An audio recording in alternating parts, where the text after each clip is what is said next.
Tired.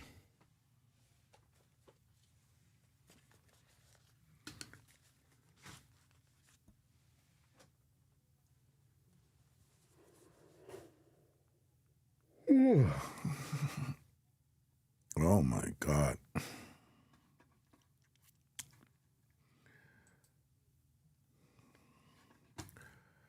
When you don't sleep at night time,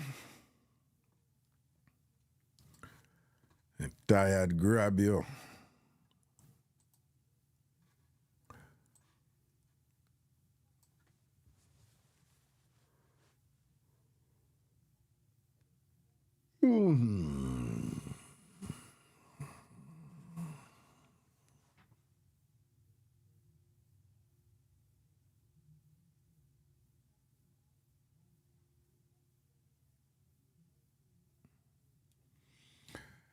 When check. Yeah, man, I must hear me, man. I must hear me now.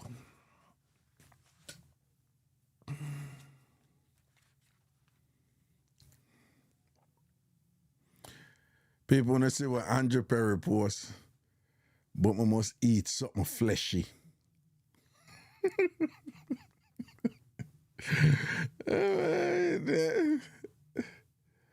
Oh God, why would a bad behaving boy? Oh God. No, this is awful. Hey CBS, wagwan boo boo, wagwan.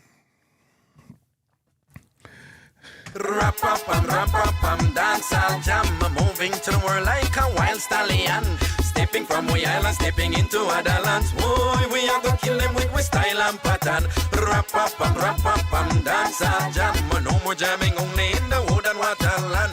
Pan international, cross oceans land. We are gonna mad them with style and pattern. Get to music, legitimate cultural space. A mental relief and break from the rat race. Historically rich and culturally fit, but many critics, they don't understand it. Now hear this small talk from Raga Shanti. Dancehall is about expressing humanity. Through music and dance confront reality. To construct ourselves and our identity. For example, the growth of the dancehall culture is tied to our heritage like Kumina and Dinky Mini and Gary Benta. Balancing the sacred with the secular. So to the ignorant, hypercritical, believing dancehall totally superficial, just comprised of nonsense and pure stupidity. Your criticism to lack credibility. Cause you know you when Beanie Man defend the liquor picking.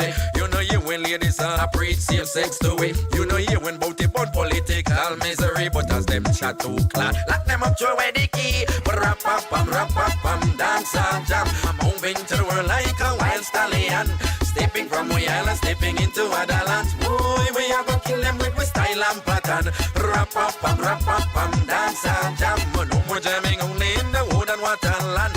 An international, cross oceans land. We are gonna mad them with style and pattern. And me say dancehall a me, oh, kill me with it. Me say dancehall a we, oh, mad me with it. So when me hear the critic, them a tell we how they well we wrong. We have to rally back and drum me mic and sing this your song. If you only knew the blessing that the dancehall vibes bring, you would have never fight against.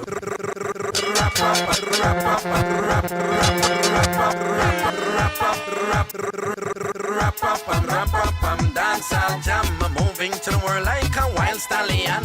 Stepping from we island, stepping into other lands. Boy, we are gonna kill them with style and pattern. Rap-a-pam,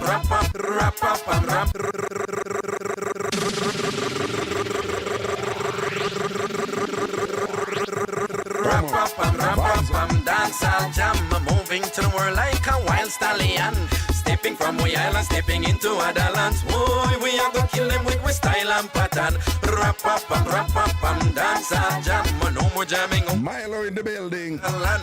Gone international, cross oceans land. We are come at them with style and pattern. Get to music, legitimate cultural space. A mental relief and break from the rat race. Historically rich and culturally fit, but many critics, they don't understand it. Now hear this small talk from Raga Shanti. Dancehall is about expressing humanity. Through music and dance confront reality to construct ourselves and our identity. For example, the growth of the dancehall culture is tied to our heritage like Kumina and Dinky Mini and Gary Benta, balancing the sacred with the secular. So to the ignorant, hypercritical, believing dancehall totally superficial, just comprised of nonsense and pure stupidity. Your criticism to lack credibility. Cause you know you when Beanie Man defend the liquor pickety. You know you when ladies are preach safe sex to it. You know you when bounty bun political misery. But as them chat too clad, lock them up throw away the key.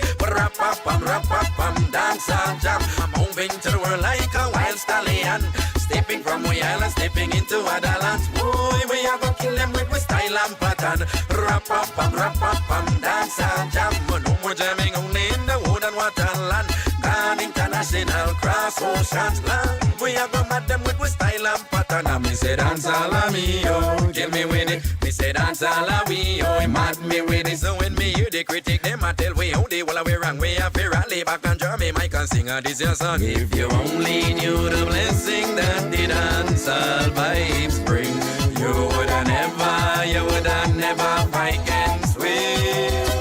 If you could only see the youth them when them a scam to the roughneck rhythm, you woulda know dancehall is a good sing thing. Raga sing 'cause when we get to frustration, get high and a man want see a next one die sometimes a redeem. Make a bad boy cool and not try. Me not lie, you have your own system where you use when problems under your skin. So you feel left way, make we survive.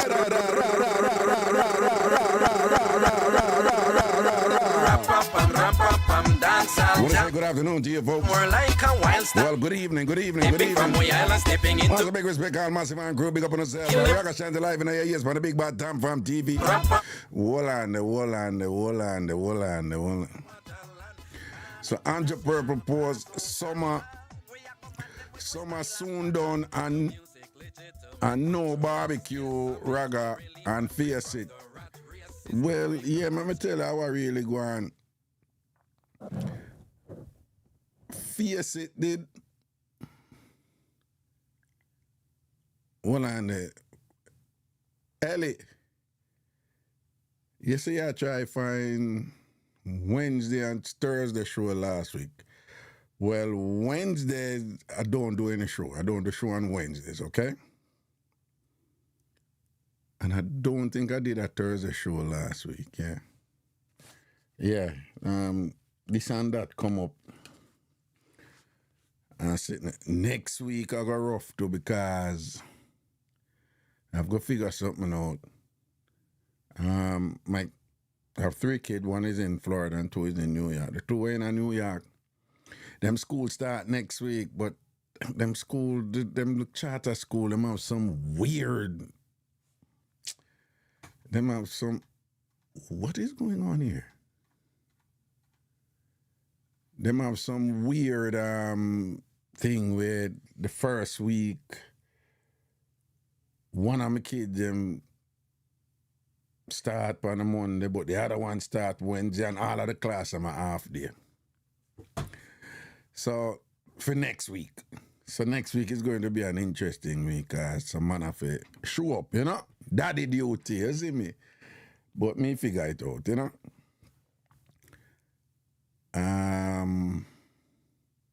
Yeah, so Ellie, yeah, I don't do shows on Wednesdays, and I don't think I did a show last Thursday because work didn't mash me up.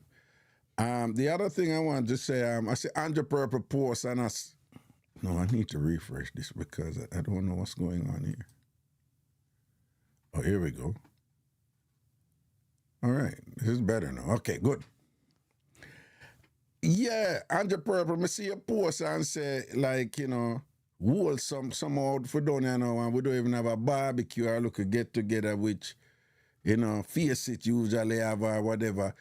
So, you know, say Face It, you know, Face It, aka Phil. Him usually have, you know, him look a barbecue and cook out and all them something. Now, you know, he's a man who pride himself so him can cook. He pride himself as a chef. Him have all these chef equipment and all these things and whatever. But Andrew, what you don't know was that I bought an instant pot. I bought an instant pot. And, you know, I made an announcement basically that I'm going to start cooking, you know, in my instant pot. And it appears to me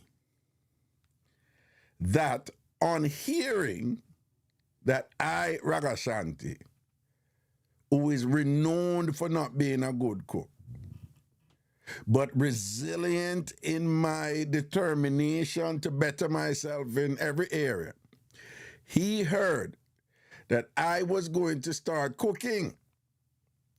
And it appears that he became intimidated by that. The prospect of yours truly, Raga Shanti, foraying into the area of cuisine preparation. And me just feel like, say, him head take him, you know? You know that's something there. You know, like, you do gymnastics and then Simone Biles walk up and you like humble yourself. Yeah, I think I that reach him. You know, that's something like you race and you run and you beat people, and then you see and come up on you and say you want to race and you're like, no. Yeah, but feel say something like that reach him, you know. Him here say, he general are going a cooking thing, you know. Him here say, I go so bamson and roll up in that and start cook and whatever. And I just feel like say, he just kind of mash up him head and, you know, one of them things they still, you know. But I hope him bounce back because one thing I rate him for, him know if he deal with the salt mackerel. Right? Yeah. So that reach him, Andrew. I just make you know what I go on still, you see me? So, yeah, man. You know, say, yeah, say, boy, nothing around for this summer and look a barbecue, nothing.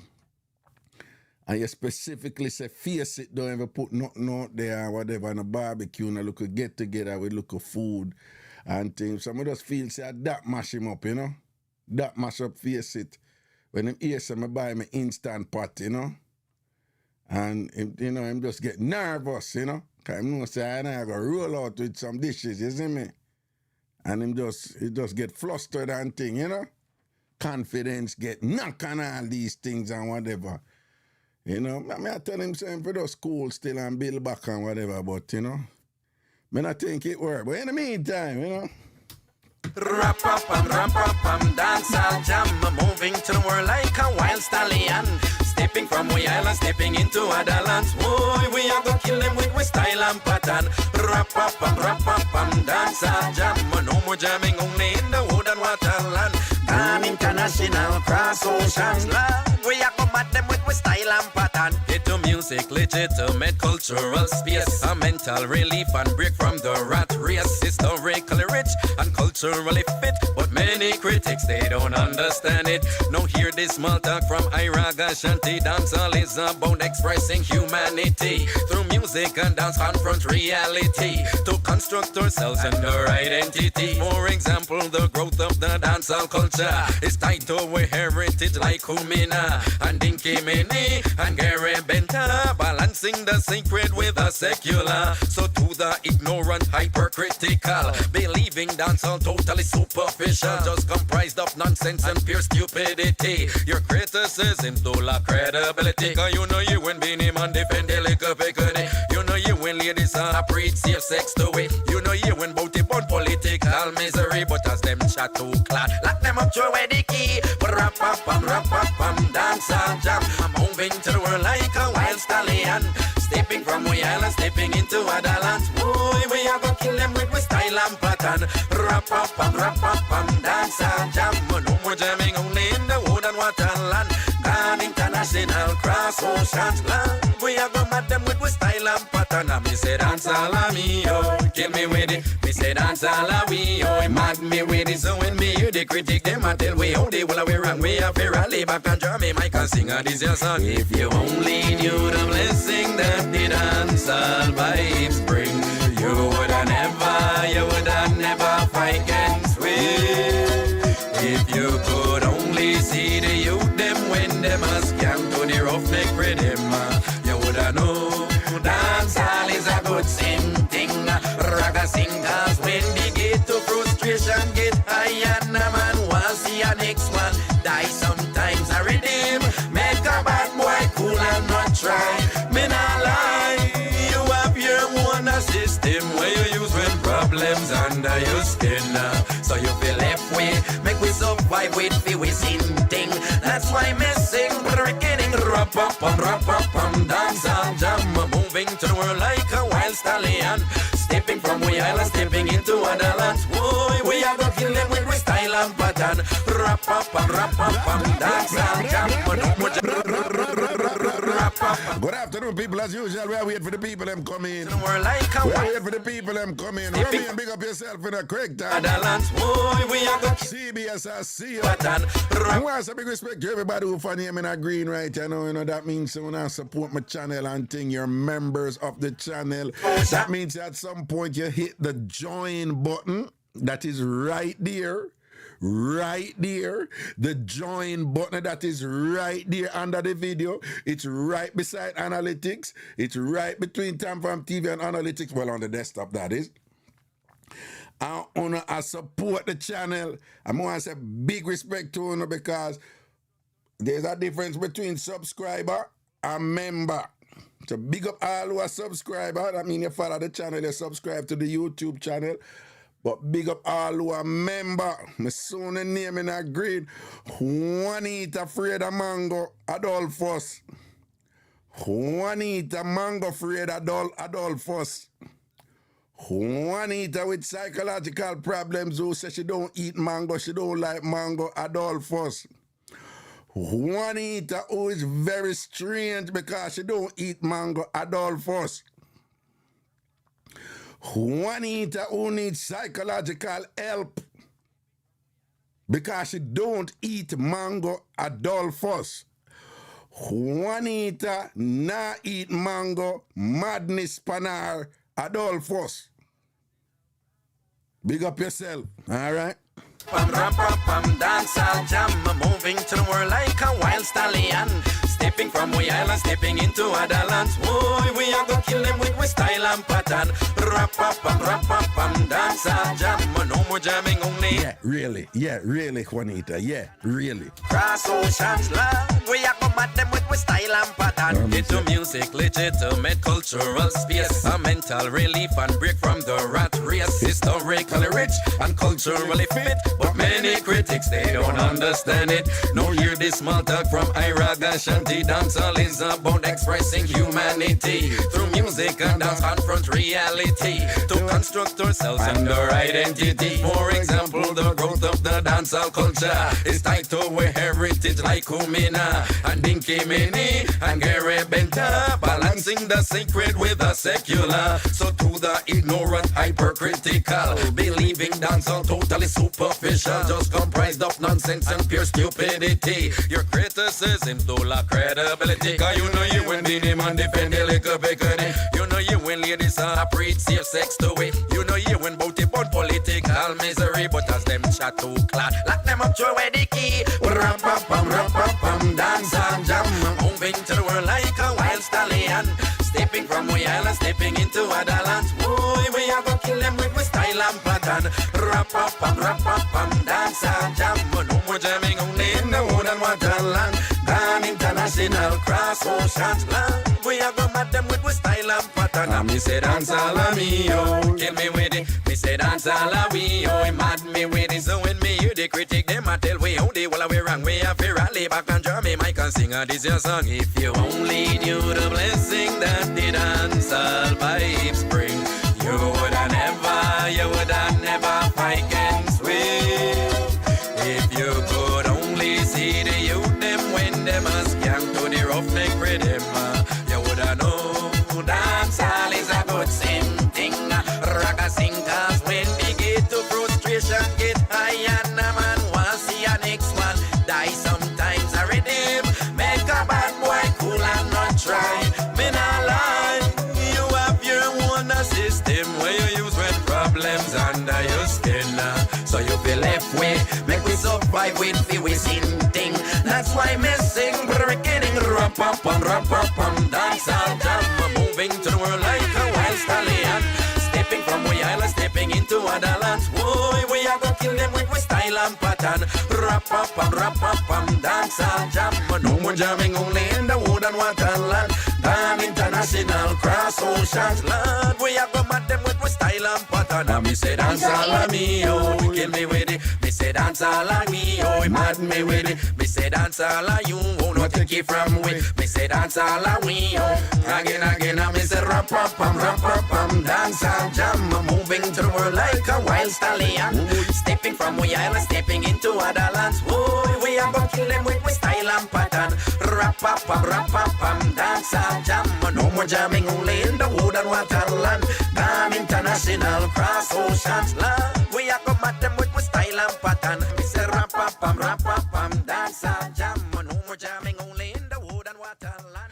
Down international cross oceans. Lord, we are going to mad them with style and pattern. I want to say good afternoon to you people right away. I want to look on the video, yeah. The video, yeah. This is a deep. When you look on the video, yeah, meds it. Right? I want to pay attention to everything in that video, all right? Pay attention to everything in that video, yeah. Meds up. These are anagrams. Just do the first one only. Go ahead and solve it. An anagram is rearrange the letters to form a word. Just one. Just rearrange those letters to form a word. When you're done, I need to see your hand raised. Keep going, but wait. Keep your hands up, please.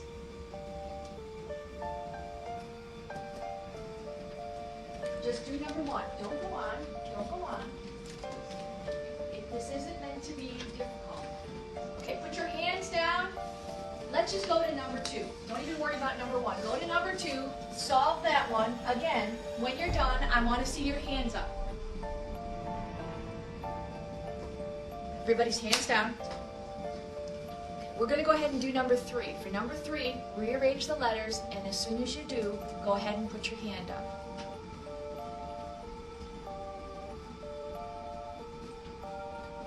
Here's what you need to know. You were both given two different lists. This side of the room was given these three words. And left side of the room, here you go. They were given bat. What would the word be? The second one, they were given lemon. Brian, the word? Melon. They were easy. The trick here was both of you were given the third word, which was the same. The third word was Cinerama, which was American. Your first two words on this side of my classroom were not solvable. They were impossible tasks. I'm sorry. I know, but here's what we did this for. I was able to induce something called learned helplessness in the left side of the room very easily within about 5 minutes. I want you to think about what happened to you, this left side of the room, when you saw the right side of the room raising their hands because they already had the task done. What happened to you during that time? Jory? I felt stupid. You felt stupid? Okay. I felt rushed. Felt rushed? Joelle? I was even more confused. You were even more confused because they all got it and you were still struggling. Chelsea? Frustrated. Frustrated. What happened by the time you got to the third word? Because I'm here to tell you, this side of the room is not significantly more intelligent than this side of the room. That was a random assignment. So what happened to show the differences? Why did you have more of a difficult time with the third word, which was the exact same word? Brian? My confidence was shot. What you experienced was a term called learned helplessness. How many have heard of the term before? Let me see your hands. Learned helplessness is often used in the academic literature to mean what? Jory? Basically, they fail once or can't do something one time, and then they apply that to everything in the future.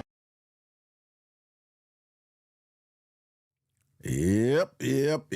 The phenomenon of learned helplessness.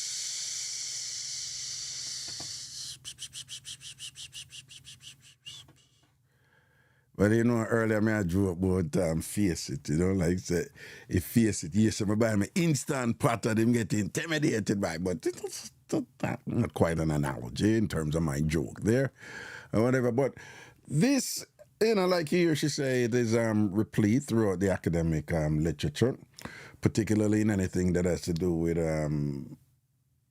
research that is sociology oriented. And anthropology too, but mostly sociology and psychology also. And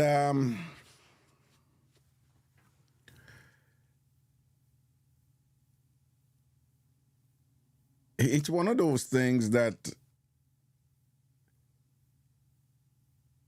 it works in a kind of insidious way, right? Sometimes it's not somebody telling you that something is wrong with you, or somebody deliberately and, you know, forthrightly like telling you that, you know, you're you know, you don't measure up, or if you're no use, or you're stupid, or whatever, which is a problem by itself. But in this instance, you know, you're watching other people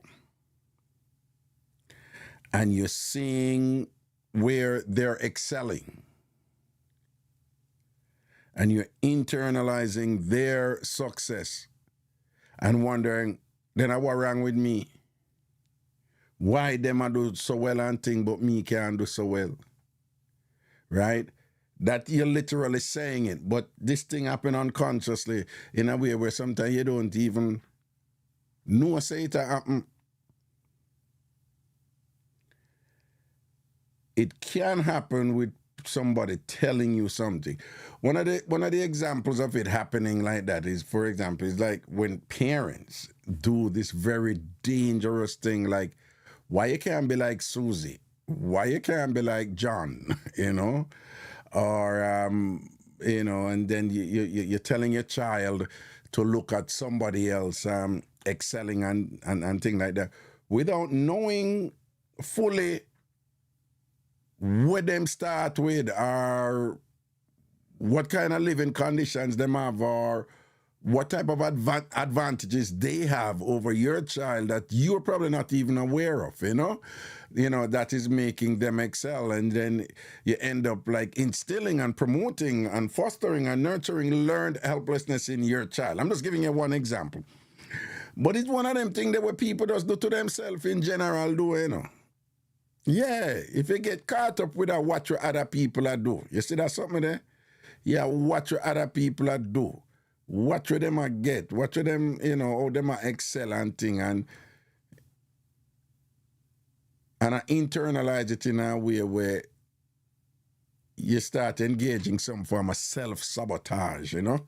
You start believe, say, boy, you can't ever be good like them, or me not have the brain like her, she have the brain, or she did born with a gift, or, you know, mama and daddy did love she more than me. You know, I did love him more than me. And you start to look at something there, and then before you know it, you just kind of like accept a negative fate for yourself, you know, in different ways, you know. But it's a powerful thing out there, and a lot of people engaging it, unfortunately. And then you have these macro, you know, these macro instances of it, you know. Just think about, you know, like, you know, racism, for example, right? You know, remember, in the experiment, she gave one side, tasks that they can complete. She gave the other side 2 words that were impossible, right? She gave one side, that each of them have 3 words, but the 2 first word, easy for work out. On the other side, the 2 first word, impossible. And then she keep asking for this show of hands if you do the first one and you get it. Boom, then put out them. Show of hands if you do the second one. So you did them there, now I look on the first word and the second word and I said, they know the whole of them get it over this. So what's wrong with me? Oh, me can't get it and thing and whatever. And then before you know it, you probably all start to internalize a look at thing. Well, them bright and me not bright. Them have a gift to do this, but me not have it. To the point now, by she get to the 3rd word now, which is totally solvable and equally easy. But because them get knocked with the first 2 words now, them carry over the negativity there. And that self-defeating, self-sabotaging mentality, them carry it over now in the 3rd, and them get hindered, and them can't do the 3rd, which would have been easy. Because if the 3rd word was the first word, them would have get it too. But because the first and second, them get a raw deal on the first and second, them end up bring over that on the 3rd word. And so it is where you have somebody now who you get a raw deal with racism, blindness, broadly speaking, that when certain things come up now that you can't do ordinarily, but true, you just get caught up in the beating where you get, with the racist thing where I tell you, say, you can't do this, you can't do that, in comparison to others who got advantages that allowed them to be able to accomplish certain objectives that you weren't able to, that prepared them now for, for even carry that over in the 3rd word. But you never have that. And by you reach a 3rd word, you start, I'm broadly speaking, it's a black people, white people, racism. So by you reach a 3rd word now, you have internalized that limitation inside of you, in a way, where you don't even realize you actually did have the potential. But the way the things set up in our system over this and whatever will give them the advantage over this and thing, and it prepare them for a slide down. And I saw, for example, them know, if you over here, so I say, no, right, I could help you, I make you realize say they get a raw deal, which was wrong, right? So I could try to correct it now. Them know over here, so I say, hold on. We are giving them special treatment for me work hard over here, so me accomplish all of this by my own, right? Stop giving them special treatment and handout. This is a meritocracy. You get your reward for hard work, and you want to give them that is reverse racism over here, so stop do that something there. But them now acknowledge, say the black people, they get the raw deal with the first 2 words, using the analogy, racism.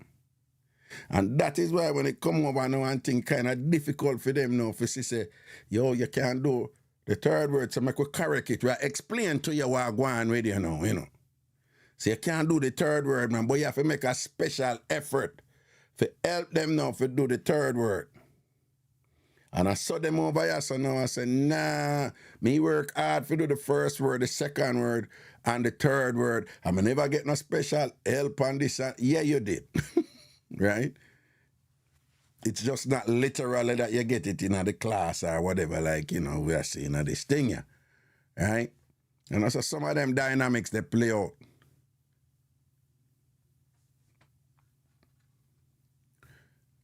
So if I say, Raga, exactly, I was just telling my friend she need to stop it with her children because not everyone is going to be lawyers and doctors.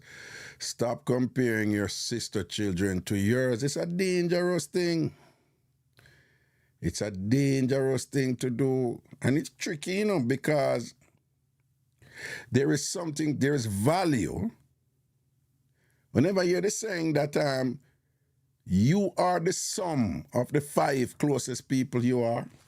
I favor hear the term about 3 degrees of separation, and when I get into that, but you must hear that this thesis, that some say 5, some say 7. But basically, the 5 to 7 people who you spend the most time around, you are inevitably a reflection of the collective values of that group. And there is something for that. So there is nothing wrong with identifying a certain environment that you say, this is good for my child to be amongst those kids. Because just by being amongst them and the way them talk and the vocabulary them use and the way them think and whatever, your child may pick up something. Your child will inevitably pick up something from them from just being around them and growing up around them.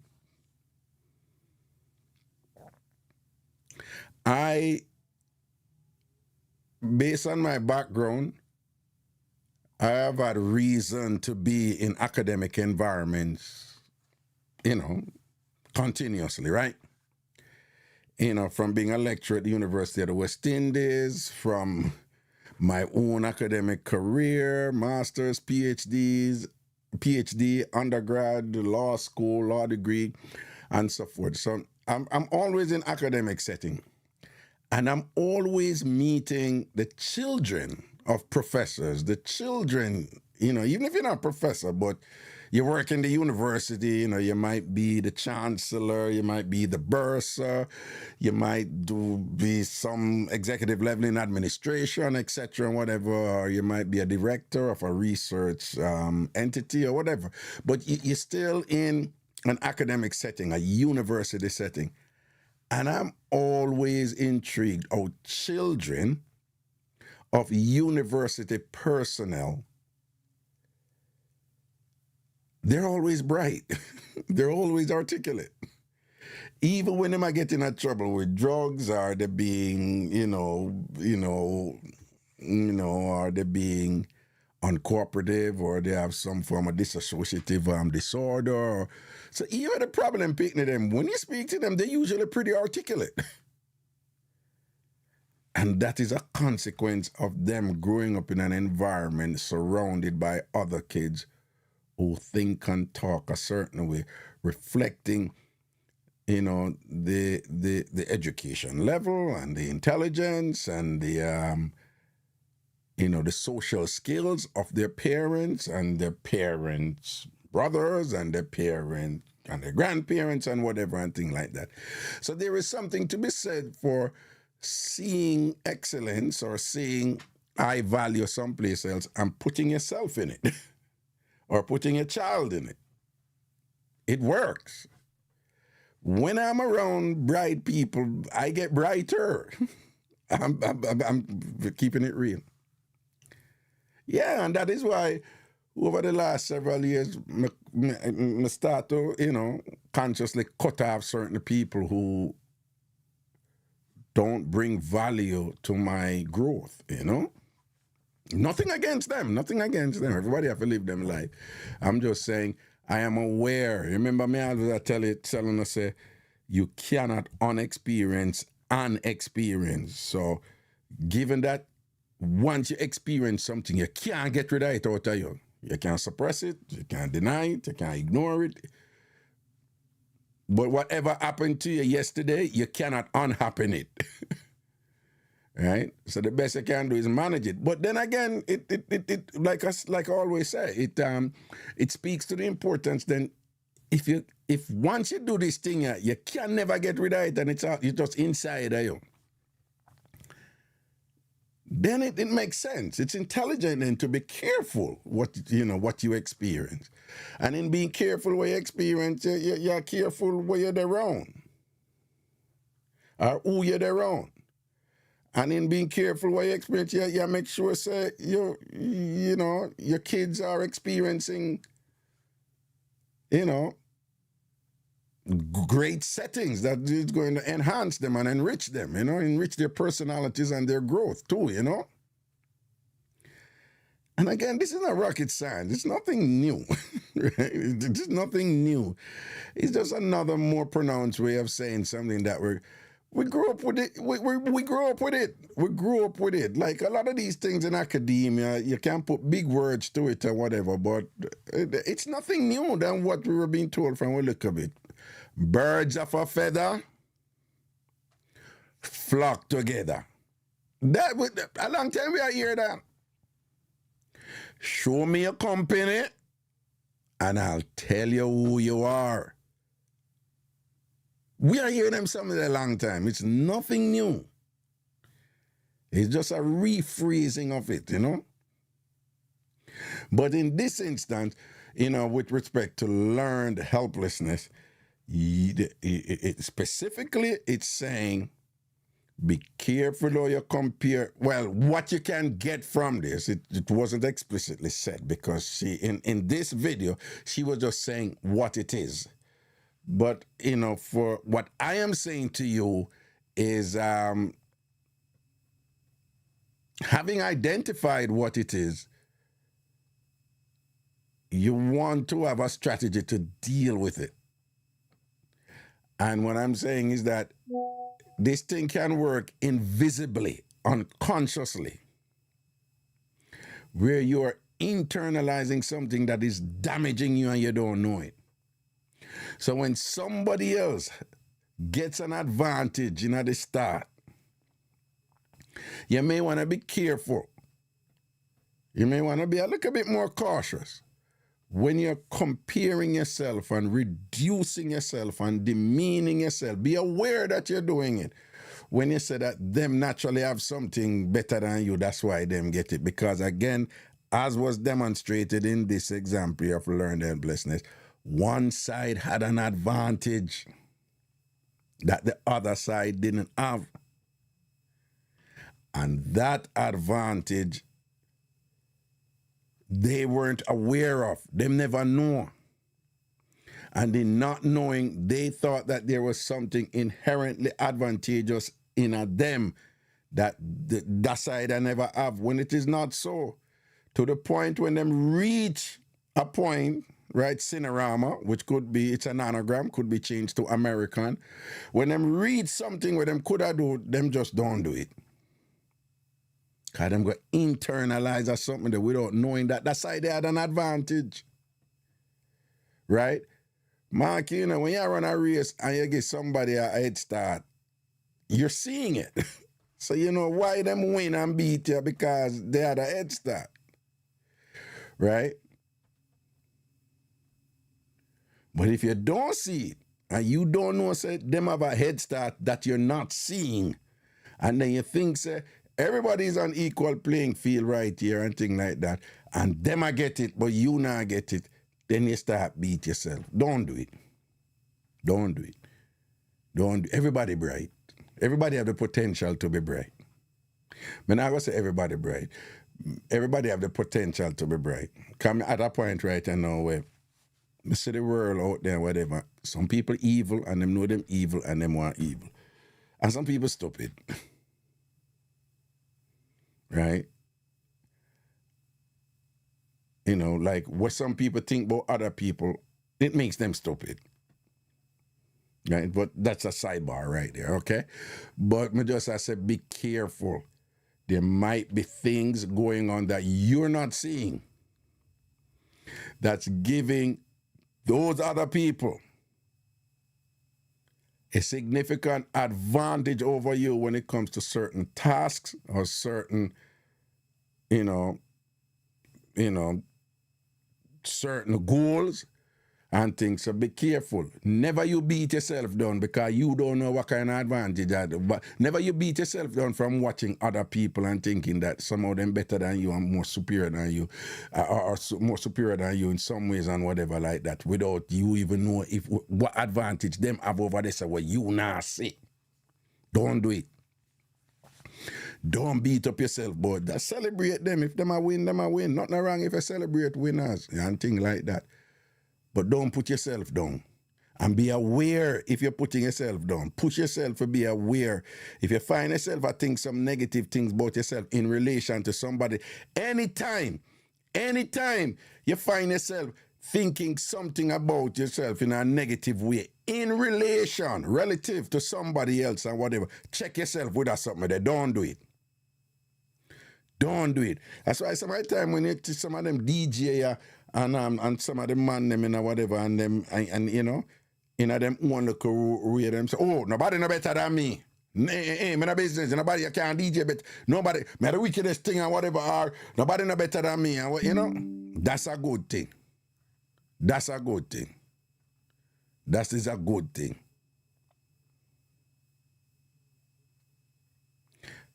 For me,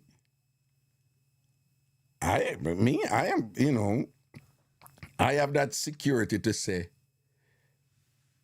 you know, this person is better than me when it comes to engineering. I don't know nothing about engineering or astrophysics. I have colleagues who know astrophysics and they know their thing, you know.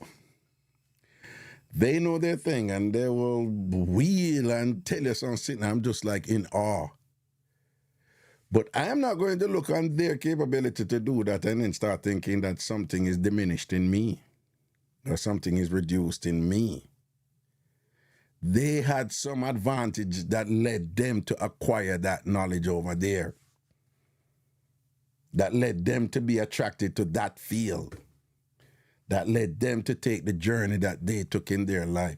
Their journey must never be some sort of justification for some inadequacy or limitation on my part.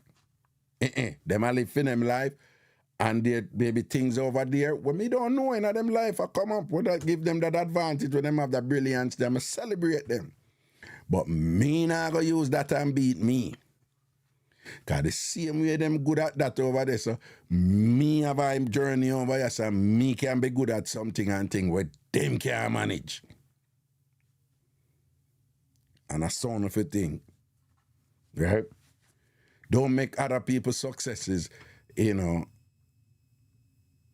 don't beat up yourself with other people's successes and believe that somehow you have some limitation where you're an inherent failure in some regard, all right? Don't do that something there.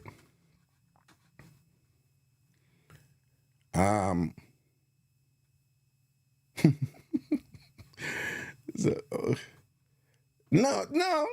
We'll play it one more time. I want it for so keen. And again, usually with these things, you know, it's one more time and just pay attention. These are anagrams. Just do the first one only. Go ahead and solve it. An anagram is rearrange the letters to form a word. Just one. Just rearrange those letters to form a word. When you're done, I need to see your hand raised. Keep going, but wait. Keep your hands up, please.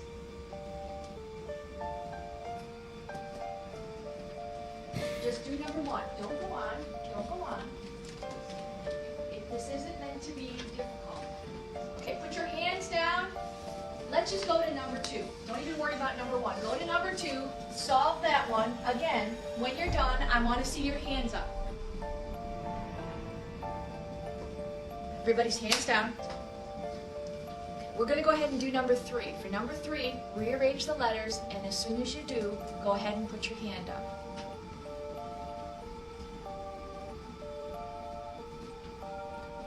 Here's what you need to know. You were both given two different lists. This side of the room was given these three words. And left side of the room, here you go. They were given bat. What would the word be? The second one, they were given lemon. Brian, the word? Melon. They were easy. The trick here was both of you were given the third word, which was the same. The third word was Cinerama, which was American. Your first two words on this side of my classroom were not solvable. They were impossible tasks. I'm sorry. I know, but here's what we did this for. I was able to induce something called learned helplessness in the left side of the room very easily within about 5 minutes. I want you to think about what happened to you, this left side of the room, when you saw the right side of the room raising their hands because they already had the task done.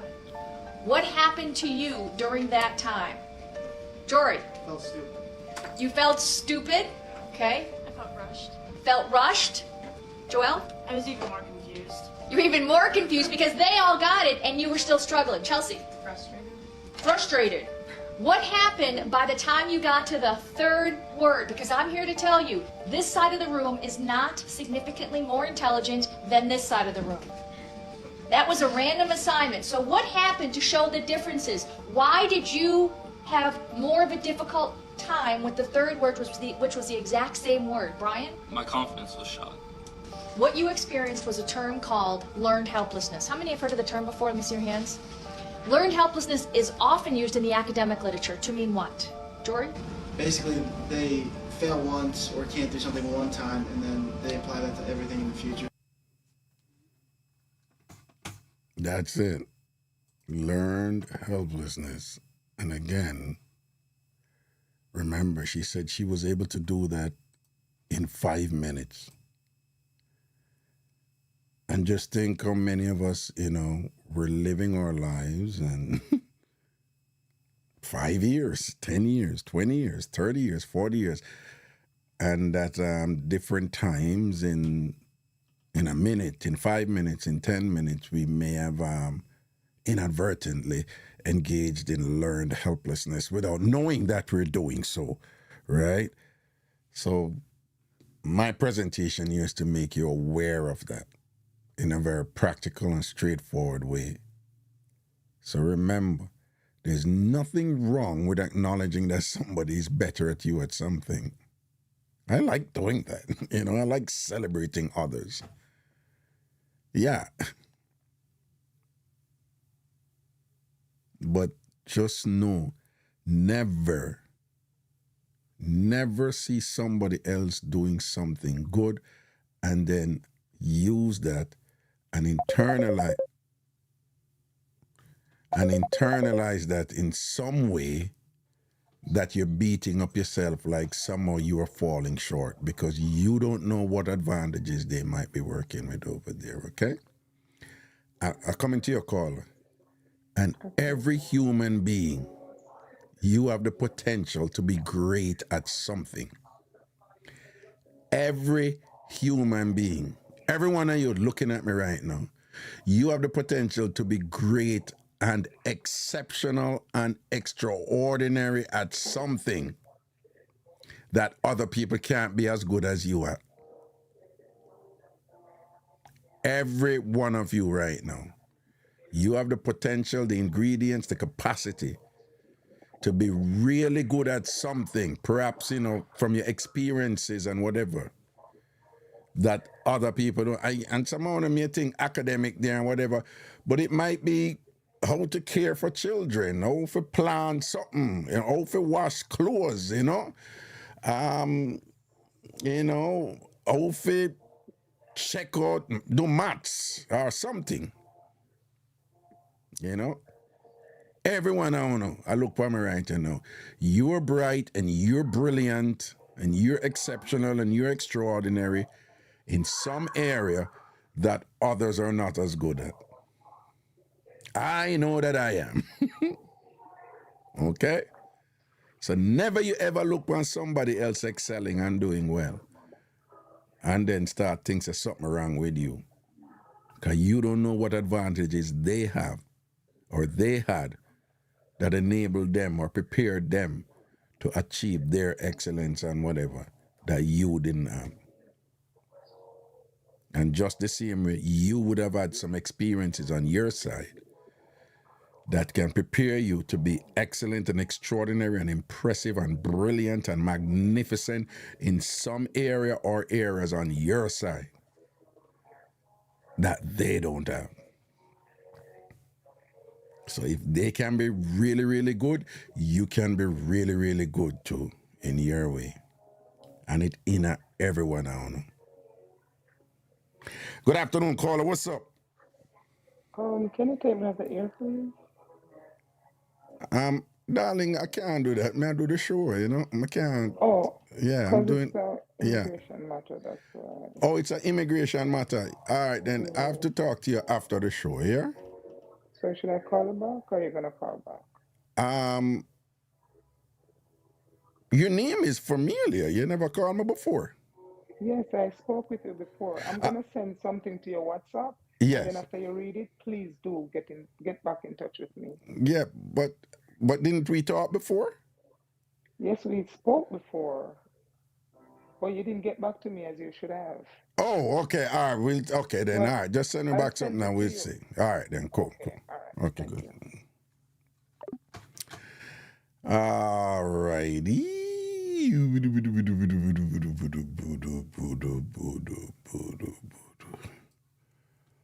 One more thing before we go to the Some of phone y'all line. might think All right. All right. So I want to listen to this. I want to tell me what I think. Because some friends and I will end up, some argument about this. Because in my opinion, I think there's something them not understand. Right? Especially the women, right? But so listen to that lady and then just tell me what you think, all right? Wait, did I play this already? No, I don't think I played this on the show before. I have so many videos here and whatever. Anyway, if it played on the show before, Christina would tell me. CBS not miss nothing. So Christina would say, yeah, Raga, I play already. Some of y'all might think I'm really petty that I'm about to end things with a man that I've been dating for 3 months because of what happened the other night. Y'all can come for me, whatever, but I really, really think this is a valid reason to end things with someone. So let me tell y'all what happened, okay? Listen to this. So Thursday night, I was not feeling my best. Actually, I was sick all day. I had a really bad sore throat, and I was just extremely tired. And he was checking in on me. The guy I've been dating for 3 months was checking in on me Thursday. I think it was like 9 o'clock. He was like, hey, how are you doing? How are you feeling? And I told him, like, I'm still really tired. I'm not really feeling my best. And he was like, okay, do you need anything? And I was like, well, like, it would be nice. I really didn't eat anything. Maybe like some soup. He was like, okay, I'll bring you some soup and maybe some NyQuil to help you go to sleep. And I was like, wow, really thoughtful of you. Yeah, you can swing by. So he does that. He comes by and brings me some NyQuil, brings me some soup and some popsicles to soothe my throat. I was like, wow, that's really sweet. But then listen to this. So he decides to stay the night, and we're up to like 2-3 o'clock in the morning, just having pillow talk, chit-chatting. Next thing you know, we hear a beep, like a loud beep downstairs, and a bang. And I'm like, what in the world is that? My ring alarms didn't go off from the front and the backyard. So I'm like, okay, I don't know what could be going on. Sometimes ring misses motion. So I'm like, okay, we don't know what's going on. Y'all want to know what this man said? This man said, do you want to go check out the noise downstairs? You want to go see what that noise is? Me, the woman, me, go downstairs and check what the noise is. I thought you were supposed to protect me. I'm looking for a protector, okay? Not a man that's going to send me downstairs to potentially, I don't know what's happening downstairs. And even if it turned out that it was just my refrigerator that was making the noise, the fact that this man told me to go downstairs and check on the noise gave me the biggest ick I've ever experienced from a man. And I just can no longer get past that because you can't protect me, apparently. I gotta protect the home. Abso-fucking-lutely not.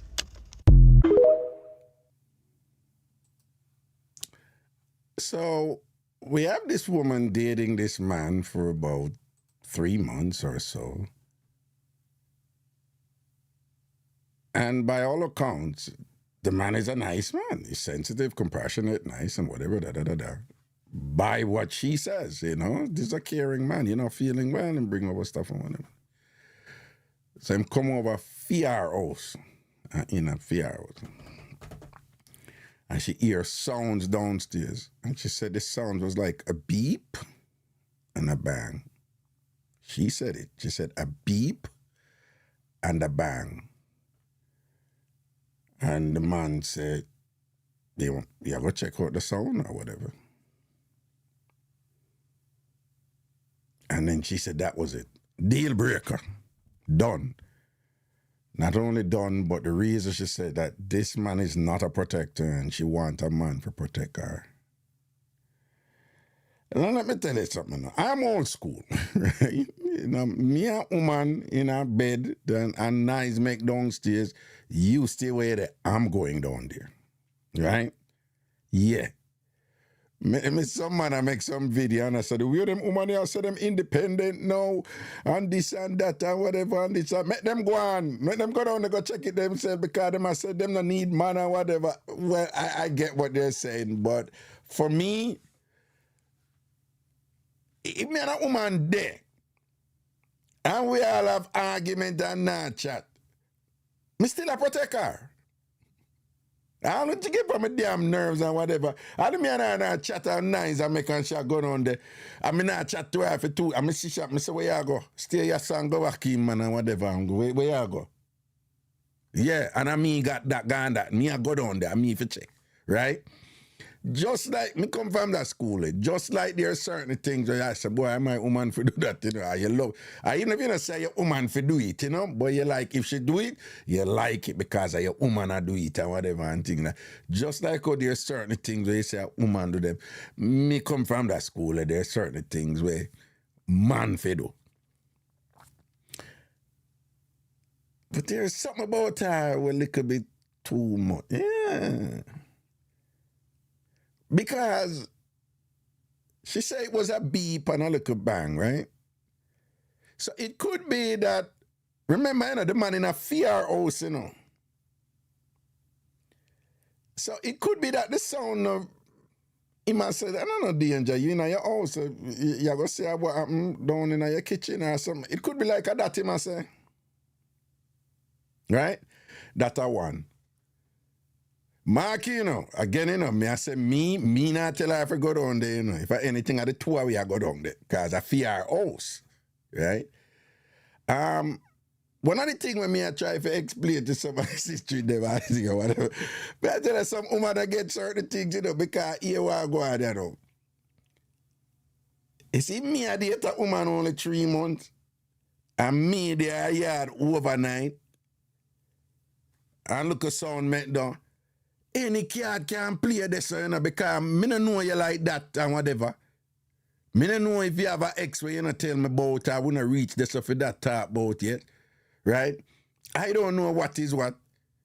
You know, me might say something like that for see what you are going to say. Because when me there your house, because she said, they done my house about 3 o'clock in the morning or whatever, and I hear a sound or whatever.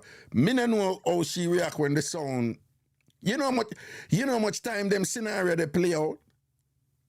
Man, they a woman here or whatever, and I who that? Me don't know. And them well I know, you know. Them well I know. Me don't know who and whatever. And them know is who. That scene has played out many times. All people dead from them something there. People dead from them something there. And when you as a man in that position, in the woman house, you have to be careful where you go jump, go do something, you know, because you don't know what is what. So with some of them something that you have to kind of, even if you know, if Ellen Powderhouse come down, you know, say you have to jump in there and defend her. But sometimes you have to kind of read the play and kind of make you lead because you're in a fear house. And that, when I chat to, you know, some people about it and thing or whatever, the part that them not get. But in a year house, so nothing wrong if a sound maker me say you go check that or what? And again, you know, me come from that school where the 2 of we are going on there together, right? Now, if me did it with her, if her reaction when me read is like, she genuinely don't know what that sound is. If she genuinely don't know what a sound and whatever this and that, even when me in a fear house, me a go down because the read when me get from her is like, she really, really genuinely know. But you see, if the sound go and then she go, Mama, what is that? What's that sound or whatever? Me not run in. Because you're in a fear house that you don't know what is what. And then here we are again, and I mean, I know what to think about this. Me not think she did really like a man like that. I only can call in and tell me if you disagree. Me not think she did really like a man like that, or she did feel him like that, or probably she never feel a masculine thing there from him a long time. Let me tell you something, man. And ladies, if me wrong, tell me I'm wrong. Ladies, if me wrong, tell me I'm wrong. Listen to me. You see, when woman like a man, he must really, really, really, really, really, you know, he must really, really, really, really, really, you know, do wrong for she cut him out. When woman like man. You understand? You see, if she did really like him and him say, yeah, go check what down there, she'd be like, you want me to go down there or you want us to go? If she really, really, really like him, right? It sounds to me like, for she said she just cut him off right this and thing like that. She never really like him like that. Or she have somebody else who she had date or whatever. And, you know, who she like more or, you know. Yeah, me not think that she really, really like him like that. When a woman really, really, really like you, and you're in a fear house and a sound make downstairs at 3 o'clock in the morning and 2 hours lay down in her bed, a reason and thing.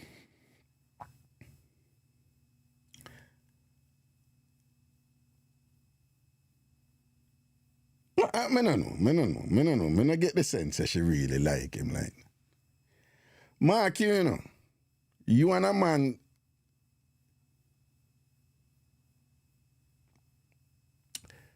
there is something to be said for if you and somebody a date in the early stages, you can be more inclined to cut off somebody than if you're not there for a long time and the thing solidify, right?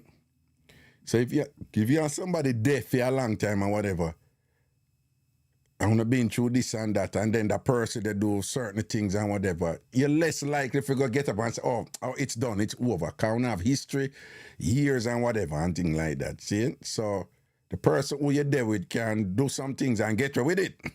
Because you're less likely if you just get up and cut. But when you're early in a relationship, yeah, sometimes some people can just do some things, you know, in the first month, 2 months, 3 months, 4 months, where you can be like, hell, I can't be bothered. I'm not go ahead with it. Because you're not yet invested in the person like that. Because, you know, you not have no deep, you know, bond and connection with the person yet or anything. You and them to go through the fire and go through joys and pains and all them something there yet or whatever. So you will see some sign early out where you're like, nah. But me feel say probably this man here, one of them, there's a possibility where this man here, one of them nice man there, where even before that incident there, him never really rise to that thing that where she want out of a man, you know? I don't think it's that singular incident that night that caused her to cut it off. Perhaps it's like a culmination of, you know, how him stay and whatever and that build up and thing. You know, that's something like, nice guy, him brought me NyQuil and thing like that. Sometimes women appreciate them man there, you know, but them not necessarily, it's like, yeah, I want a man that nice, but I want him to be, you know, have that something there too. So I think there's a possibility where, through no fault of the man one, it's just what she want from a man and where him or how him stay. You know, there's a possibility where him wasn't that guy, you know, him just, you know, from the gate or, you know, over the 3 months, A man can be so nice to the point where a woman appreciate him being nice, but him not have that edge there and that thing there where she said, no, man, I want a man who can stand up for me and all them thing then, but him too nice. To the point where, man, I want to look a soft man, nice guy. He would do anything for me, you know, and he's really sweet and whatever, but him just, you know, cross that threshold there, you know? Well, yeah, the 3 months thing, I don't know. I told you the story of this woman I was dating in Jamaica. And we come down Knutsford Boulevard off of Trafalgar Road. And there's a tasty on the left coming down. And, you know, I know she did kind of, you know, uptown and, you know, exposing. And I say, you want a patty? I say, I want a patty and thing and a tasty and whatever. And she said, you eat there? I was like, yeah.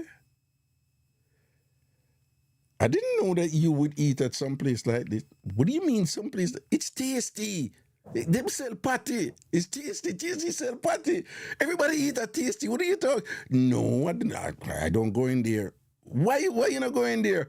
Mad people go in there.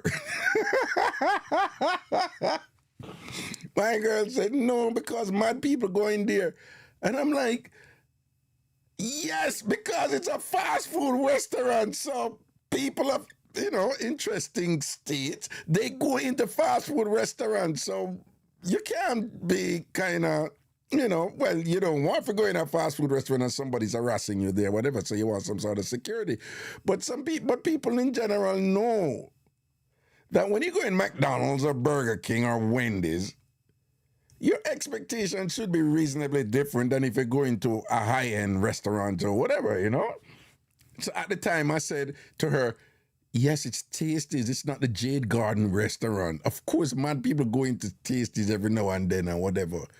It's Tasties, a fast food. What are you talking about? And she said she's not going there. And she's surprised that I eat at a place like that. And then for me, the tenor was, I'm surprised you eat at a place like that.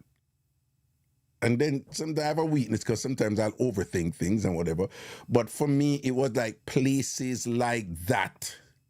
There is a demarcation there. She doesn't go there. So the places like that is reflective of a particular demographic, because she may have just said mad people going there, but by extension what she's saying is whoever is comfortable in Tasties with mad people going there, it's a particular demographic that she doesn't want to associate with, which is a demographic when me grew up with.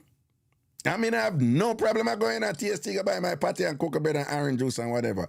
So right at that moment, me say, when me I go in there, go buy my patty and cocoa bread and her thing was going to leave me out here. Me say, you can't come in. But she said, I'm not coming in there. And I'm going to buy my patty and cocoa bread because I thought she was being ridiculous. And when from me in there, I mean, once the relationship, they done. And then my friend, them are like, I can't believe you broke up with the girl for that. They should have teach her and whatever and this and that. But again, the point I'm making from this is, I was at a stage, it's like the early thing in a relationship where you're kind of like, yo, man, I don't want to bother with this. Like, yeah, you know that's something that where, yeah, you probably could have tried to teach her or whatever. But for me, the magnitude of where you're at is like, even if I go teach and you're going to understand, I don't want to be babysitting you with relationships by nature. Them have them challenges when two people growing together. Much of this you go take up one big old something where you have to school somebody in you know, in like these massive, you know, try to get her to, you know, not have this massive chasm between cultural understanding and all them something there and thing like that. So it wasn't even anything against her. It was just like, yeah, you have a problem with TST. But don't want to date a woman who have a problem with TST. Like, so this woman, I don't know, probably she just like, that's a deal breaker for me at 3 months in the relationship. Probably if she did there with him long time and him go say, well, my dear, your house, you know, go look quick, I know you can't take care of yourself. If anything, I come down the bust 2 shot or whatever. She probably that cool, but who knows? Probably she had that beginning phase where she's just like, yeah, I can't be bothered, you know? I want a man ready up and ready for just say, yo, at no point him going to tell me, say, me if I go down there in some sort of unpredictable type of thing or whatever. I don't know. Probably that's where she was. I'm just guessing. Tap Walk Wang, big up yourself. Yeah. And then there's another element now, like,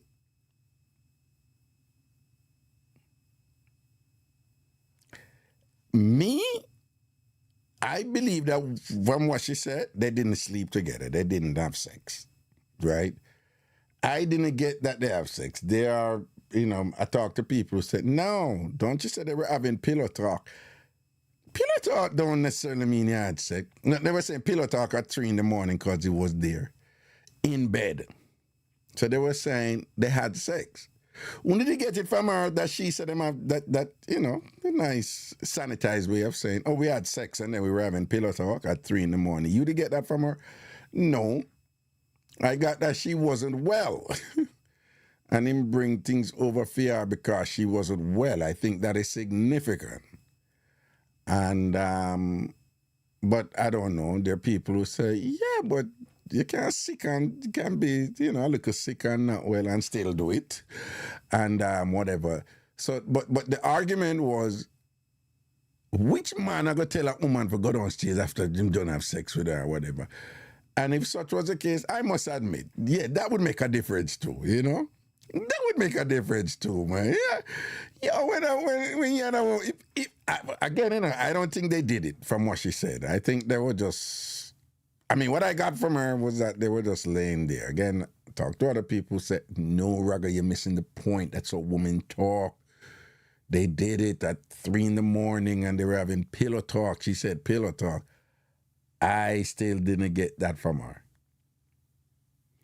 But if that did go on, yeah, it make a difference. No, you don't sleep with a woman and hear nice, don't you? I say go check. When you obviously wouldn't care about her if you're gonna do that, Yeah, after you don't sleep with that woman, you're in a different zone. You're the man, You do that something. Lay down. Me go check that out. Yeah, Unless you put it on your foot weak out and you can't even walk. I'm joking. Anyway, phone line open. Yeah, Craigton, I don't know. Probably a nice guy. But anyway, while on a contemplate who going call or whatever call about, I want every one of you to do something for me, all right? Every one of you listening right now, I want you to write this down. Put this down. Everybody, every one of you, write down this email here that Antasha sent to me and thing, right? I talked to Antasha, and I will tell you what it is, but I want you to write it down first. Every one of you, write down this email here, right? It's tamfamanc@gmail.com. TAMFAMANC@gmail.com. TAMFAMANC@gmail.com. Everyone out here, write down that email. Everyone out now, write down this email right now. Put it somewhere. TAMFAMANC@gmail.com. Everyone on now, please write down that email here right now. TAMFAMANC@gmail.com. Now, what is this email for? As many of you recall, and it should be obvious, Tamfam ANC, Ansness Crew. As many of you recall, our beloved Java, unfortunately, lost a child. Her 14-year-old son in Jamaica drowned. Right? And after having a conversation, after calling Antasha and having a conversation with Antasha and telling Antasha how busy I am. People are, I'm not going on my business, but there's a lot that come on my plate. A man have to step up and don't be as foreign and things. So I'm just swamped, So I called Antarsha and I said, Antarsha, I'm going to do this and I need you to manage it for me, please. And Antarsha, without hesitating, said, I got you. And worse it for Java, yes, right? And what I asked Antarsha to do is to just set up a Zelle account and thing for me where I can ask you, Tom Farmers, to contribute to this Zelle account, so that we can give this to Java to help to defray costs and expenses associated with you. People, you have no idea. She's just going through a whole bunch of crazy. This woman is just strong beyond measure, but, that's one thing. And again, remember, she's here, and it happened in Jamaica. And it just triggered a whole bunch of things and whatever, and a lot of problems and things, right? Which I'm not going into for obvious reasons. So after talking to Antarsha, I called her and I said, I'm going to be doing something else from tomorrow on my show. And you have no option. You cannot refuse it or anything or whatever. We're going to do this anyway, okay? So I'm going to ask you to use that email address that Antarsha set up for the Zelle account to contribute whatever you can, right? People, I've learned not to go out on the limb and say this and that about people or trust people fully. But let me tell you something, I trust Antarsha fully. And that is why I asked her to manage that part, just manage that part of this that I'm going to do, right? So I just want she to deal with it. And second, the Antness crew, they're very supportive of each other. And, there's some of them who know them one another from certain settings and things like that, including Antarsha and Java and them, Naki and them and so forth. And, CBS and, Pretty Punchy and Delmarine and them. And they have a sisterhood there that I'm so, I'm so pleased with, So they're really, supportive of each other and, and they've been rallying around Java. And it's so, I'm just really heartened with that. And when this thing happened to Java, I kind of slipped into my protective zone and, and I was just quietly like, I was just like, so who did it with you? Look weird that thing. Death is a funny thing and it impacts people, the different people in different ways, so. But overall, we all know that, when some of them things happen, sometimes you just need to just make sure it's people around you, because sometimes you would think you have it together and then you would get hit with these things and whatever. Because Java is pretty strong, but you just never know, So I was just checking, like, so who around you and things, So who did it with you? She's like, yeah, no, a couple of friends came down and a cousin came down and things. So people are here. And that's, so people going to always be around you, like, for the days coming. And she's like, yeah, people will always be around me and the other people coming. And then I'm going to go call the Antness people. I'm going to ask her permission. I said, can I have your permission to just tell the others? And she's just like, I said, did you tell them? And she's like, no, because I heard today and, I'm not telling nobody. She was at work and she never tell nobody. And so I said, can I have your permission to... tell the others, and she was just like, yeah, you can't tell them, because and I said, I'll do it.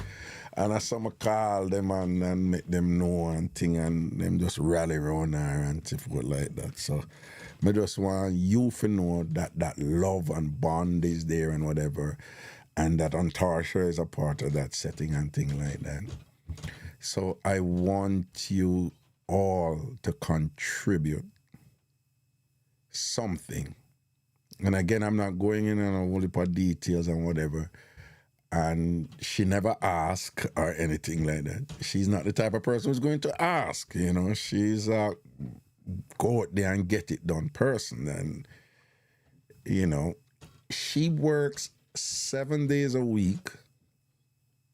I hope she don't kill me for this. She works 7 days a week at 3 and sometimes 4 jobs. And I'm like, you sure you want to keep this up? And she's like, I'm good, man. I'm good. Let me tell you, man, like, and I'm not saying 7 days a week just for emphasis. I'm saying 7 days a week because it's 7 days a week. You know, just that person there, you know, she just go do and not ask. So that is why I said to her when I called her, like, you don't have any option here and things like that, because, you know, what she's dealing with is pretty heavy, pretty costly and thing. And some of you can probably deduce what some of it is, but trust me, it's even more. You know, when you up here and you know there's something there and are you alone and are you everybody at the pen pan and you have to go Jamaica and you have to do this and you have to do that and whatever and she alone. She alone. She alone. Right? So I'm just asking you all to contribute to this. I mean, you know, the psychological impact alone and then having to do all of this is just, you know, by itself is just taxing and things like that. So again, the email address is tamfamanc@gmail.com. And you're going to Zelle what you can to that, right? And Antarsha will be managing that. I know I won't have to do it. My job here is to bring it to you and ask you to do it. So whether you're watching the show now or you're watching a repeat, I want you to send whatever you can, as much as you can, to Zelle. Zelle, you're going to use Zelle, and you're going to use that email address in the Zelle, right? And to sell whatever you can, you know, in support of our sister and what she's going through, having lost her baby, her 14-year-old son, again, who drowned in Jamaica. Right? So this will be part of our response to support her. Okay? So again, everybody, please write down the email, tamfamanc@gmail.com. tamfamanc@gmail.com. tamfamanc@gmail.com. All right? And at a time that is convenient to you, you're going to make a contribution as much as you can to that and to help Java. Okay? Make sure you do that. I'm asking you, please. All right? You know me beg you too. All right? Do that for you, all right? Okay. Phone line open.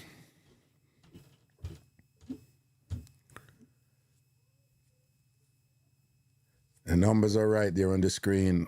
Again, if you're calling from the United States or Canada, the number is 585-596-0606, 585-596-0606, 585-596-0606, 585-596-0606. If you have called on a WhatsApp to come on air, it's 929-400-1249, 929-400-1249. 929-400-1249.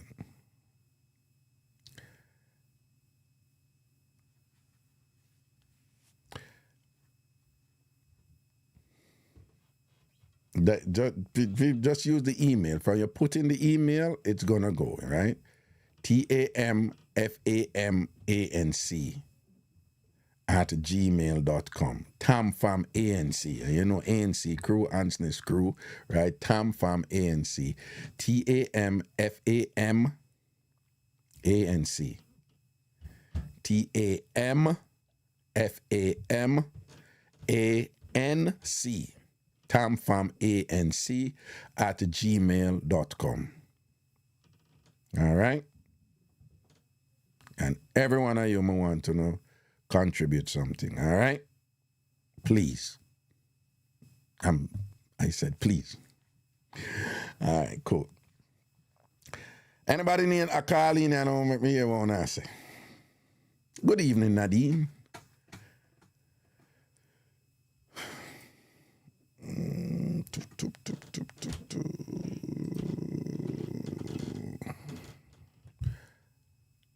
Angela Benjamin Mooney. Big up yourself, you know. Susan Veronique, Paula Harry, Laureen Upton. We know who that. Evadne Spence. All right. Big up on yourself. All the way up on the Raga Shanti page. Josephine Afri. Gloria Douglas, large up.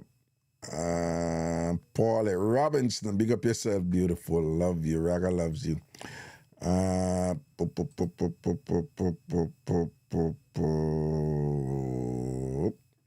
Okay.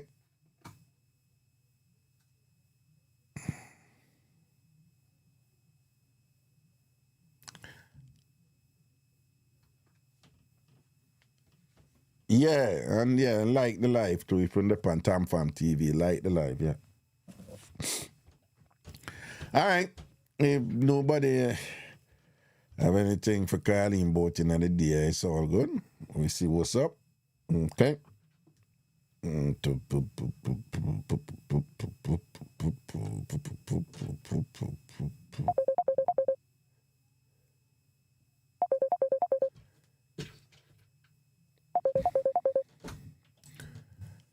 Hello, good evening.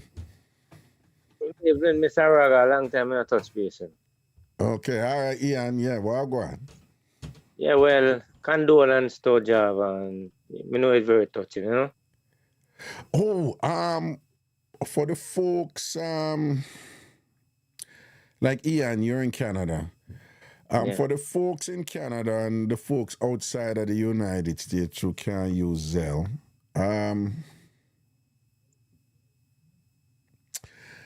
yeah, because Auntie Maxine in London had contacted me.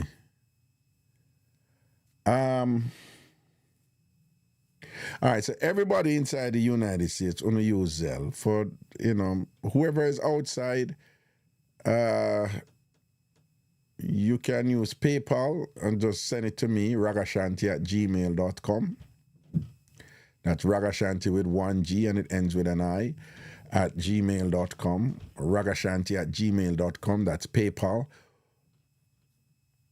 Or like Auntie Maxine said, well, Auntie, if anybody wants to send Western Union, contact me and I'll tell you how to do that. Okay, I'll tell you who to send it to or something. Or yeah, the only one that me good on, the Western Union. The Western Union. Yeah, me not do email, Gmail. Me not have them education.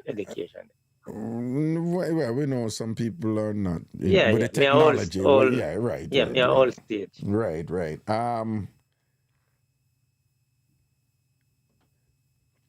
If anybody is doing Western Union, send it to me. Kingsley Stewart, though. That is what my name is in Western. I know that. Yeah. My middle name, my real middle name is Ragashanti, but you're going to do Kingsley Stewart. to Western Union, and you're sending it to Queens, New York. That's all you need for Western Union. Okay. And then you're going to, of course, send me the thing to pick it up, okay? Yeah, that's the number. And so, and I know that's not going to be a lot of people. So if you're outside of America, you can use Western Union, or if you have access to PayPal, you use Ragashanti at gmail.com for PayPal. And just give a little note and say, this is for Java, so that we have the record of it and thing. Can I'll show her too, right? So if it's PayPal, it's Ragashanti at gmail.com, Ragashanti at gmail.com. Again, Ragashanti at gmail.com. That's PayPal, if you're outside of the United States. Or if you're doing Western Union, send it to Kingsley Stewart, Queens, New York. Kingsley Stewart, Queens, New York. I think that's all I need for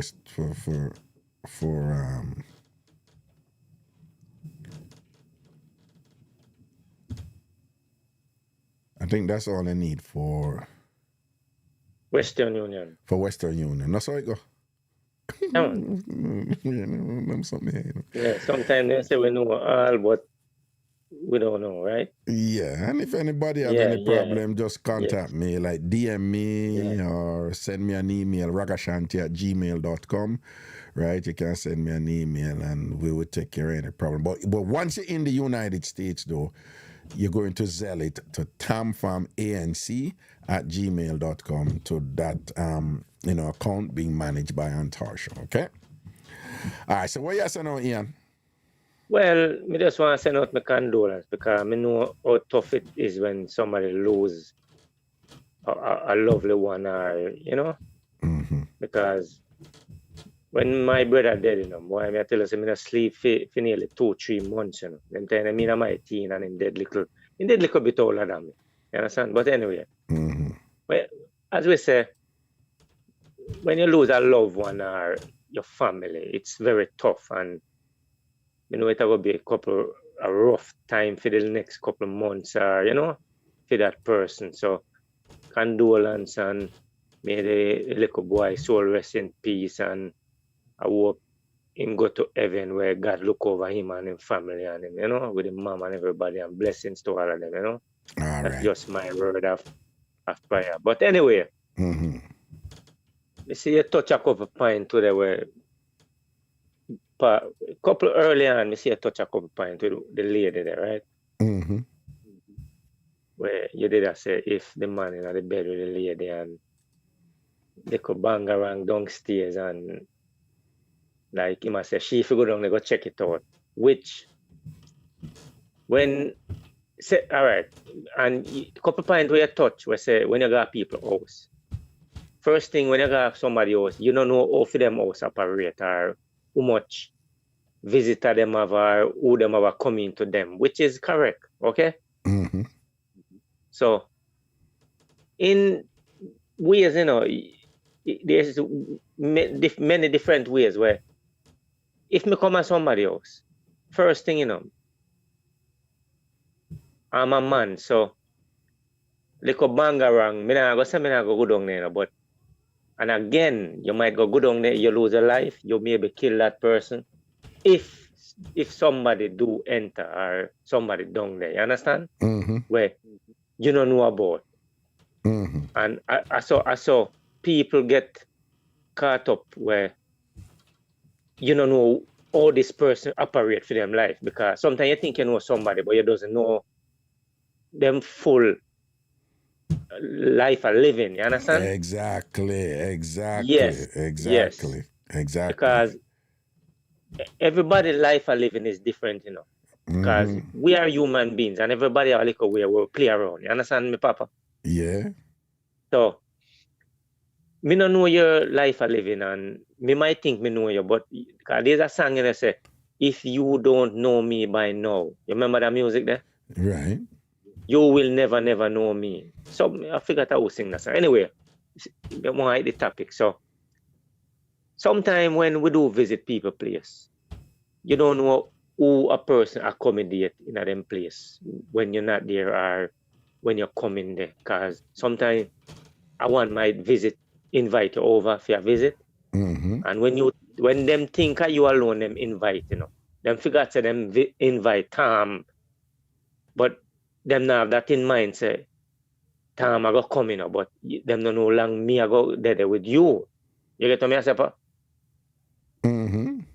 So, when the man are going to bed with her, which, as we say, yes, he could have gone down there look, but yeah, we have to look on it both ways. He can go down there, and Joe Grind cannot come, Because every woman have a little different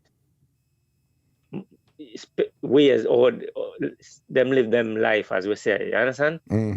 So, and some women have more than one little Joe man come over and to come occupy them or keep them little company, because I just saw the world run. So boom, boom, boom. Time come in and we don't remember say time did to come. But right there already. So when me go jump out of bed now. Jump out of bed big and bold. Remember go down there, mama. You stay in a bed. Boom, boom, boom. Me and Rai kick off down there. Rai kill me kill Rai. When I was dead and when I was gone to prison. You understand? Let me ask you something. Yeah. If you in that position and you go down there, and then now our man there at the door, remember at 3 o'clock in the morning, and the man know the woman name. And she name Missy Bram Bram, right? Yeah, no. And the man said, Missy Bram Bram. Yeah. And you say, who that? And him say, who you? And him say, who you? And you say, you don't need to know who me. Who you, what you want? And him say, I come to Missy Bram Bram. Yeah, right. When you come to Missy Bram Bram 3 o'clock, me and Missy there. Yeah. Right? All right. Suppose Missy come downstairs now and say, me and him not there.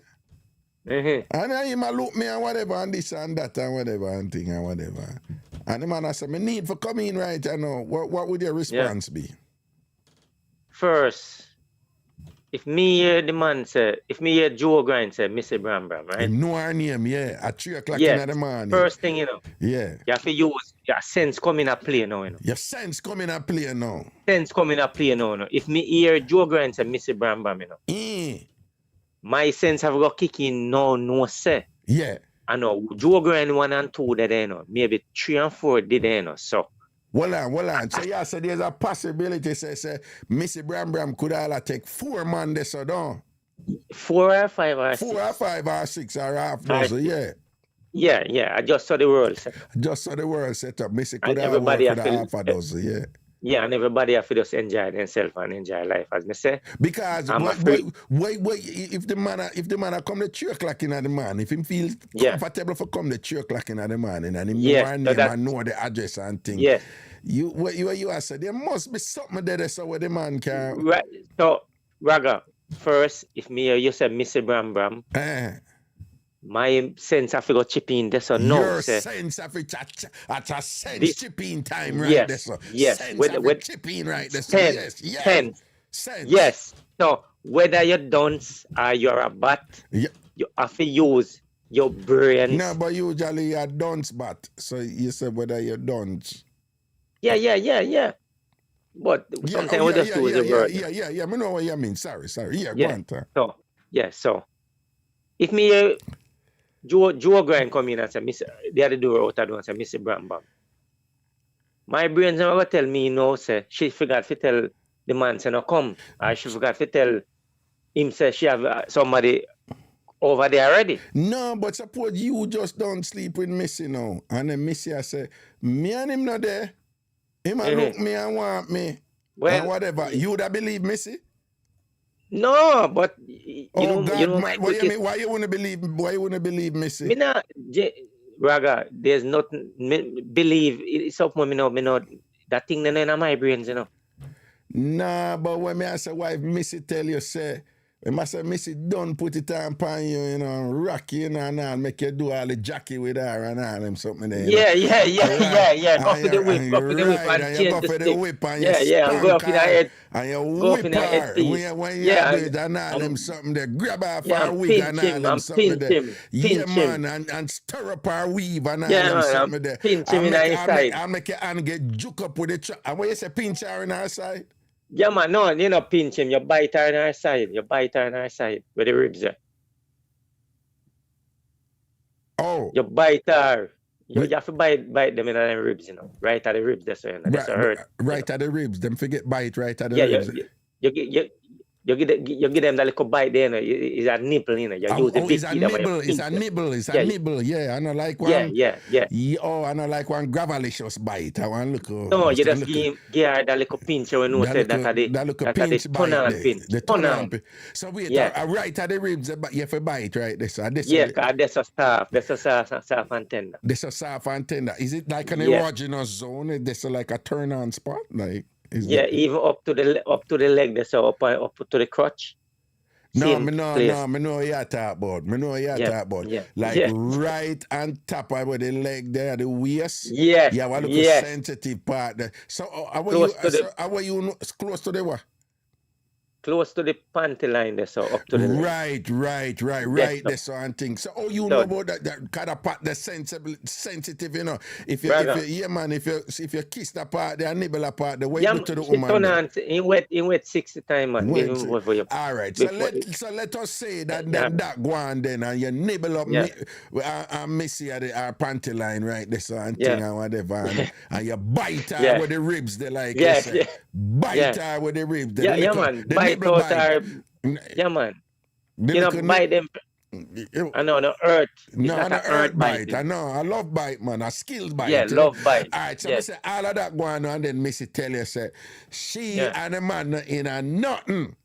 And whatever, and I look for you like, say, dude, better defend me. You better defend me. All right. Let me tell you what me I got to know. Yes, so let me tell you what me I got to know. Yeah. Me I go take time go down the step. And he told me the other door, me say, Mr. Bam Bam. Yeah. Me not answer, you know. Me make him do a light talking. You see, once him can't come through the door, from me say, no, open the door. Yeah. Me no business with him, you know. Ah, smart move. Smart. Me no business with him, because me not walk my mouth, you know. Nah, walk me your mouth and thing. Yes, so that is one of the key things where some man have to learn. Don't open your mouth, listen what the man do. Yeah. I say, and after that now, you put an X and Mr. Bram Bram because it could have cost your life. That's so. You have to put Missy in a check right there, so because you put her in a check line. Check line. So some of them little man will just come up. I figure learn them something there. Learn them road code there. You put her. No, me hear what you say, make him go and run up his mouth and answer. But suppose him say, you know about the answer. Suppose him say, anyhow, you know answer, me go kick down the door, because I come in for my woman, Missy Bram Bram and whatever here. Me come in for her and thing and whatever. You see, suppose him start kick all the door. Well, I suppose him kick down the door and come in. What you da do? And Missy Bram Bram back at you. And you there in the middle. What you da do? You defend her? Me a defend her, you know, because I ain't kick down the door, you know, unless she will tell the police, like, say, No, she not going to do that because of you. But me say, if this man come in, you know, who you know, say, obviously him know Missy Bram Bram or whatever. In some defend that, man. Then me not have to defend Missy. Oh, you mean defend her? Then after me not make Missy go down. You know, me I make Missy stay up. Go down the way. Go down the way. What you say? You don't make Missy go down. Missy nah go down. He must go take me down. He must go take me down. He must go take me down. Oh, you mean defend Missy? Yes, if I desperate reach, you have to defend Missy. Oh, you mean? Me no make Missy nah go down. And me must go take down. All right. What if like when you Missy at work, you know? You see one mole upon her inner thighs near to Heaven's Gate. You know what that mean? We use code, right? Yeah, man. Me understand. So why when you miss your work? Because you know, so you as a man, you know, you face up to, you tell me, so you face up to the matter. Yeah, man. You do anything to make the woman. So why hold on, so why if you know when you did go, you know. Yeah, me I listen, man. Yeah, and when you go Don't be shy. Just put it out, man. No. We have to keep it clean and keep it Yeah, clean. That yeah, is yeah, what we yeah. want you to do. Okay. Yes. So what Yeah, boy, you see me I stay in a straight line now. Yes, man. So why if when you did go down there now to face up to the matter and thing, and right before you face up to the matter, yes, it's a Missy have one mole right at Evans Gate, right? So you know one mole there right at the entrance of the living room. Yeah. Yeah. And what if the man say, you are my woman that, right? I mean about that mole there right at Evans Gate and things. So move out of my way right now, I come for woman. So him obviously know about the mole too. You would still defend Missy? Yeah, defend Missy same because the mole no means a theme one. What do you mean? The mole no mean what? Him know the mole. So how much other man know the mole too? And you alone know it. So, You alone so you wouldn't feel a way say him know say the mole right at Evans Gate. Then it have to share. What? Then it have to share. Then what? It have to share. Me no business. It have to share, Raga. Yeah, so you say if him know say the mole there that nah stop you though, you defend Missy same way, nah. You me defend Missy to the max, man. You have to kill me, man. Oh, you mean worse? And Missy and then Missy don't make you bite up her ribs already and thing. You have to defend her. No. Then I have to make Missy feel like Angel or feel or more feel. What you want to feel? A man a defend her and protect her. Yeah. No. Boss. You did have to defend. Listen, me, no, man. Yeah. Every man did have to defend a woman. I mean, I said, you know, a woman will go out of the way. Yeah. But we are there to defend the ladies. That's we are for the ladies. That we are for the ladies. I agree with that. Yes. Yeah. So then get power with damn nerves and things, but we love the same way. Well, yeah. Raga, listen me now. Listen to me, I say. Me up in a year, you know, 649. Can me put the 649 at top of my age? Yeah, so, what? 49, when me just say 649. Hold on. You're 49 and you go to your way if you put 6 in there with the 9. 6. Yeah, man. 6 I have to go with the 9 anytime. That's the new code. Okay, so you're 49, but you still want 69 in your name. 6. So 6 after that, 6 in front of every number. 6 after that. 6 and 9 after in there somewhere, don't? Yeah, 6 after the right. Your thing 6 after there at the front. Yeah, so what you say, you're up in the age now, you're 649, so... Yeah, so when me I try to say now... Yeah. When you reach certain age, you doesn't fight over women. You try to... That's true. No, you doesn't fight. Because when me young, you know, me used to jealous over my little girlfriend when I live in Jamaica then. Yeah. You're so vicious, you know. When me I tell you say vicious, me even want... All when the phone ring, me used to fool around it or... Me used to get jealous and check. But when you grow up in a age, you know, them there's something them anymore about. It's just enjoyment. Well, and don't tell me say you was one of them man that who check a woman, like check her body out when she come home and them something. No, anybody. But me used to watching phone call and them something. Yeah. Watch her. Yeah. Sorry, yeah. Watch her with certain phone call, and she used to have some little road friend where she go party with them little I dance up at Kingston there and them and you know, but anyway, you never really trust her or go up at them place there and well, be honest to you, me know she did that play, but as me say, when you reach certain age, you just go with the groove. You not fight over front anymore. No, the front and some man we are talking about their own man like a real estate. This is not real estate. Yeah. This is just to enjoy yourself until you pass on or the lady pass on. Yeah. Until I just a life setup. No, but voila. Novlet Howard, you know, Novlet, a good friend of mine. Yeah. I think she's in the chat right now. Novlet says she can't do with a man unless the man own her. And I say he must openly own her and say she belong to him and her Jojo belong to him and them something there. And she said she want the man to get jealous and want to fight man over her. If you fight over a woman. Me used to think me one woman. Me used to think that too, and me a idiot. Okay. So if you're Navlet there, Navlet says she want you for, you know, jealous over her front and them thing there, whatever, and get paranoid. If Navlet said that, what you that say to Navlet? No? You know what? If she's a true candidate, I will. Yeah. What true candidate? Who is a true candidate? True candidate mean you have to make anything and me have to do that. anything. What? Anything I'm me. What do you mean? When they say anything, the nanny a for me one. Yeah. And any little transaction, you have to come through me. So if not go away there, no bother with that. Oh, but not quite get what you're saying about me work with it. Any transaction, Raga, when we say any transaction, Yeah. sometimes some little man where you bring a house boy, your cousin and your family member. So they use this as tricking and for trick man. Yeah, that them do all the while. Yeah, boy. Yeah, cousin. That cousin something there. Yeah. Yeah. When my cousin I come over, I go, my auntie I go look for me little nephew and blah blah blah. Yeah, and then sitting there. You know, we get too much trick with them. They grew up as picnic. Them there's something. When Navlet want to talk about anywhere you are go. Anywhere Navlet go, you have to go to though. You have to handcuff me upon you and bring me with you. No, but wala yeah, man. Then we not G in the thing, man. We not real gangster. But real gangster. We not doing. We not want to be no woman handbag. We not take no disrespect or nothing. But we not go punk out ourselves and say, oh, me feel that they are what.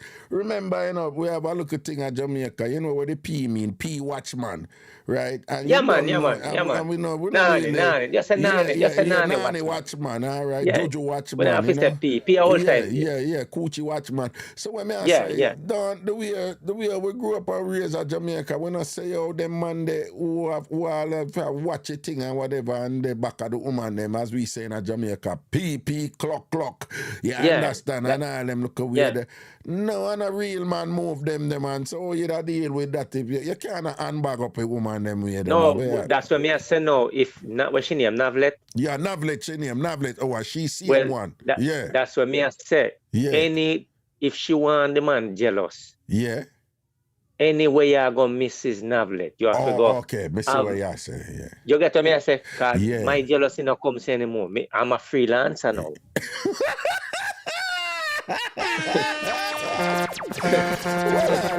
Well, Ian, I wonder if you realize what you just said a while ago. Mister, I am a freelancer. No, you mentioned a while ago it's very interesting, you know, because what you really are saying, you know, at this stage of your life, you know, in the jealous thing, right? However, no, we don't do that. Well, if a woman I go tell you, say, if Navlet Howard I go tell you, say, Ian, me not think you love me, you know, because you're not jealous over my front, and you're not paranoid over my front, I go give you. You basically, I say, your response will be, oh, you want me for jealous over your front? Well, try know my jealousy no comes, so right? Because I'm in the jealous thing now. But if I jealous, you want me jealous, try know my jealous. All right, then me go jealous. But me want the everywhere where you there. And me want anybody that come over, me want there back of your PP clock. Me and your handbag. Me and your pocketbook. And me and your slippers. Me and your toilet. Me and your piss bag. You're going to get jealous. Wait, you just say, me and your what toilet? What? Me and your piss bag, me and your this. So you can't do that. Well, we could use those as additional analogies. Okay. And wait now, Raga. And this again. If you want me jealous over you, that bad, right? Yeah. You pay the bill and me just eat, drink, and me thing there. No. Pay the bill. No, you're going too far now. You're going. The bill part now for come in, eh? No, well, I mean, just I said, any woman want me jealous. I ask you jealous and think it cost her. Yes, it all cost. It all cost her, yeah. Yeah. It all cost her. My days are jealousy done, man. Me no believe in that jealousy. You know that you and I are on the same page right there. But when you get older, that's what you got to understand. You know what? A woman. When me tell a woman that recently, you know what? Not me and I nothing. You know, me just tell her that. Yeah, man. We are reason about it, and me I tell her, you know, my thing about me can't get born, right? Yes. Yeah. I mean, I show you how you have to really strong in your thing. Yes. If you have a conviction and you understand something or whatever. Yeah. You know that woman say you're weak. I'm not weak. No, not mean what's I mean a weak, but me just I tell you, say, Yeah. if a Yeah. woman I go tell you, say, you're weak, Mm-hmm. you're not a man. Any man who can't get jealous, you're weak, you're not a man. And whatever. Yeah. I me just look upon her, I say, all right, so what you want? So that's good and whatever. Yeah. But me Me just I say, these are the things that a woman will say to a man or whatever, and if him not stand up strong and understand himself and know where his value is about or whatever, then something will draw you out. Yes. Because man always want to please woman, you know. But I know, look me at love me, please. when you do something like that, now you bring up my drunker side. I couldn't care less. Yeah. Me not go prison for you. You don't even want to see she. Yeah. Me not go prison for you because you don't understand my thing. Because that means you know you not go govern yourself in a way, you know, where it less likely if you say me have to go defend you or less likely if say me I go concerned about you, right? What you think about woman who do things to make them man jealous? What you think about deliberately do things to make them man jealous? What you think about them woman?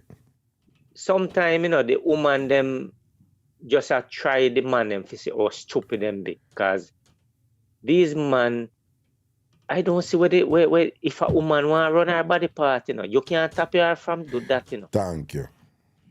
If she want to run her body part, because it's a vice versa thing in life, you know, because all right, you when me go up and you when me hit the road, Raga. Yeah. You know, every hot girl me see more on them. Every hot girl me see more on them, you know. Yeah, but you can't manage the whole of them, man. You don't mind if me get the whole of them, you know. All the money where they are prison, you don't mind if me get the whole of them woman, you know. Oh, that drop in? No, but me I tell you, say some of them where they are prison there and woman say they still want them. You're right. All right then. Well, you know, it's always a pleasure talking to you, you know. Yeah. And me have one more point for it with you. Yeah. Me don't want to go too long with that point.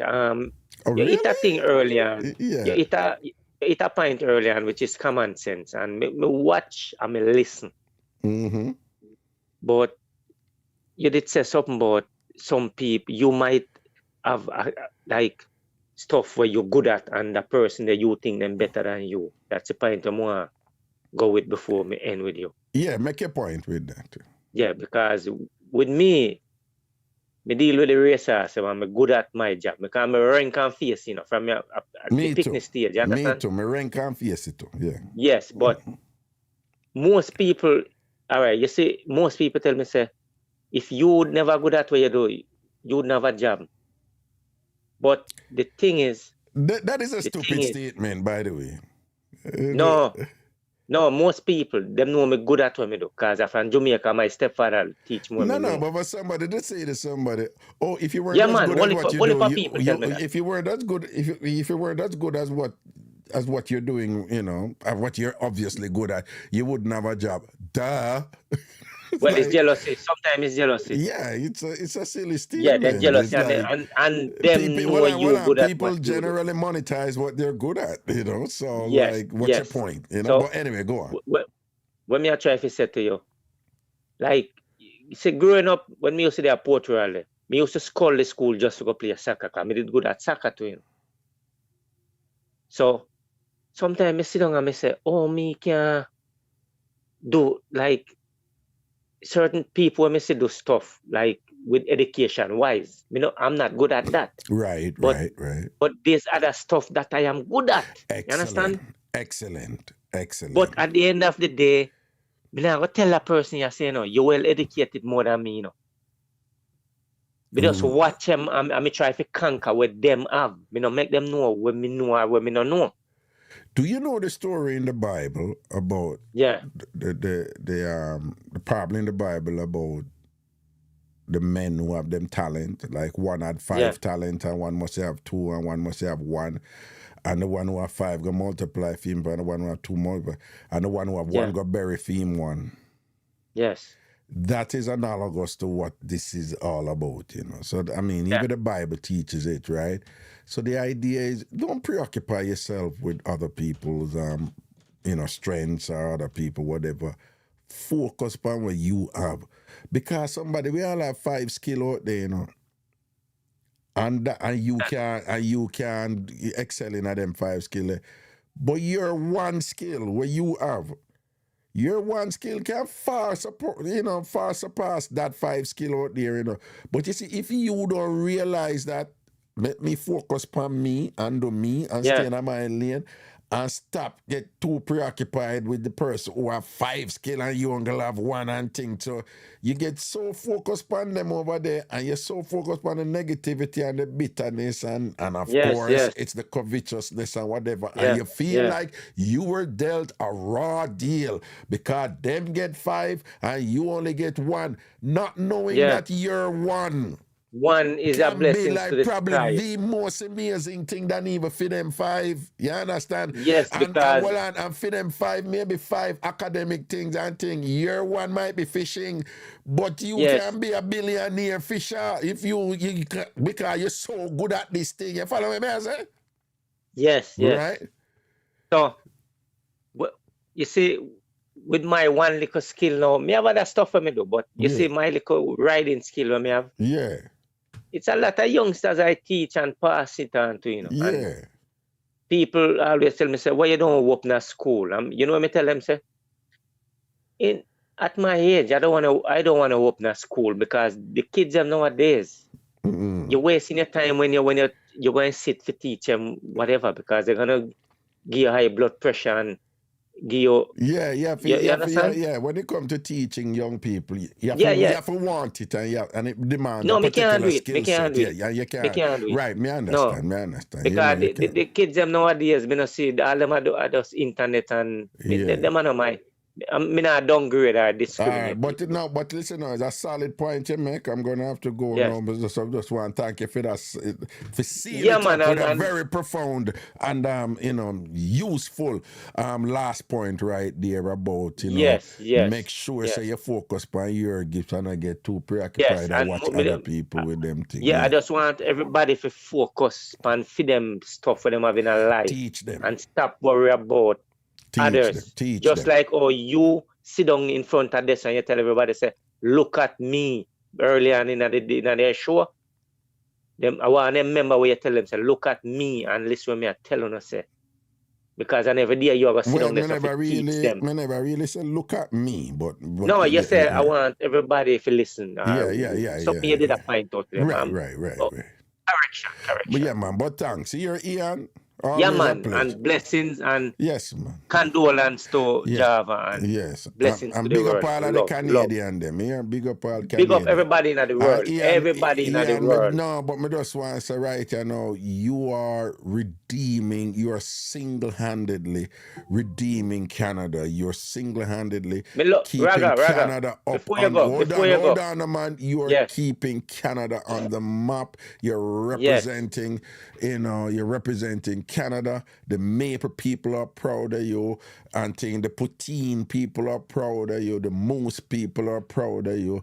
And whatever. So I just want to say congratulations for all you're doing for Canada right now. Because of people like you, there's hope for Canada. There's hope for Canada. Big up yourself. And again, Canada people should be grateful and thankful for you. What?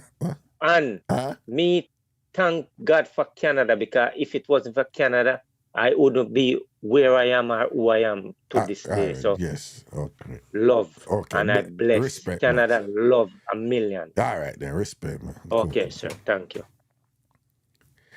But people, look how Bernadine sit down and I listen to the show quiet.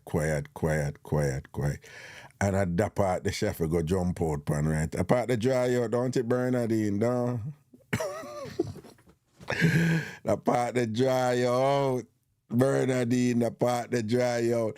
People, again, before I leave, I say Antasha post, and again, Antasha is managing the Zelle account for contributions to Java, and Antasha said thanks to people who have already contributed. I too, based on what, of course, I'm not seeing it, but based on what Antasha posts, I want to say thank you to the people who have already contributed. Big thank you. And I am asking again before I leave, I'm just doing it before I leave, for you to again contribute to Java. And she never asked me to do this, right? Right? me, I take it up and I say, yo, I'm going to ask the Tom farmers them for just contribute as much as I can. Again, I'm not telling our business, and it's just because of certain things make me have to know certain things, but she keep things to herself, and she have this thing like she feels she have to carry the weight, you know, and whatever. It's just a natural instinct, a warrior, you know, I look a fighter, you know, and things like that, you know. And you know, she and I had some conversations and things, and this is new. I mean, you know, a parent lose a child or whatever. This is new territory for her, so she's just coping as best as she can. But again, there are some, you know, some significant things to be done, and they're costly. They are. And my name, I'll tell you, say, if I never saw it go. And she's doing her best, as she always does, and whatever. And you know, like I said, I talked to Antasha about it and said, let's do this. And then I call her, I tell her, I say, I'm going to say something to you, but you don't have an option, so you can't say no. So we're going to do this for you, right? And she laughed, and, you know, she, you know, was like, okay, you know, right? So I want, again, the email address for the Zelle account that you will contribute to, you know, Java, you know, who she's here in the U.S., but it happened in Jamaica, and you wouldn't believe all of the stuff we come here, things that me never even anticipate, whatever. Everything are money, everything are money, everything are money and things. So, you know, I was telling somebody that, you know, I really now go do some of these type of thing on the show, because it kind of opens the door for, you know, a different energy to come from others, you know, that, you know, I'm kind of weighty on me, you know. But for this, you know, I was like, yep, I'm going to do it. It was totally my call, right? I am the one doing it, asking you to just give as much as you can to this Zelle account managed by Antasha, right? To Java, right? You're giving it to Java. Again, she lost her son, her 14-year-old in Jamaica. And yeah, it's a drowning, and that's just rough, you know? And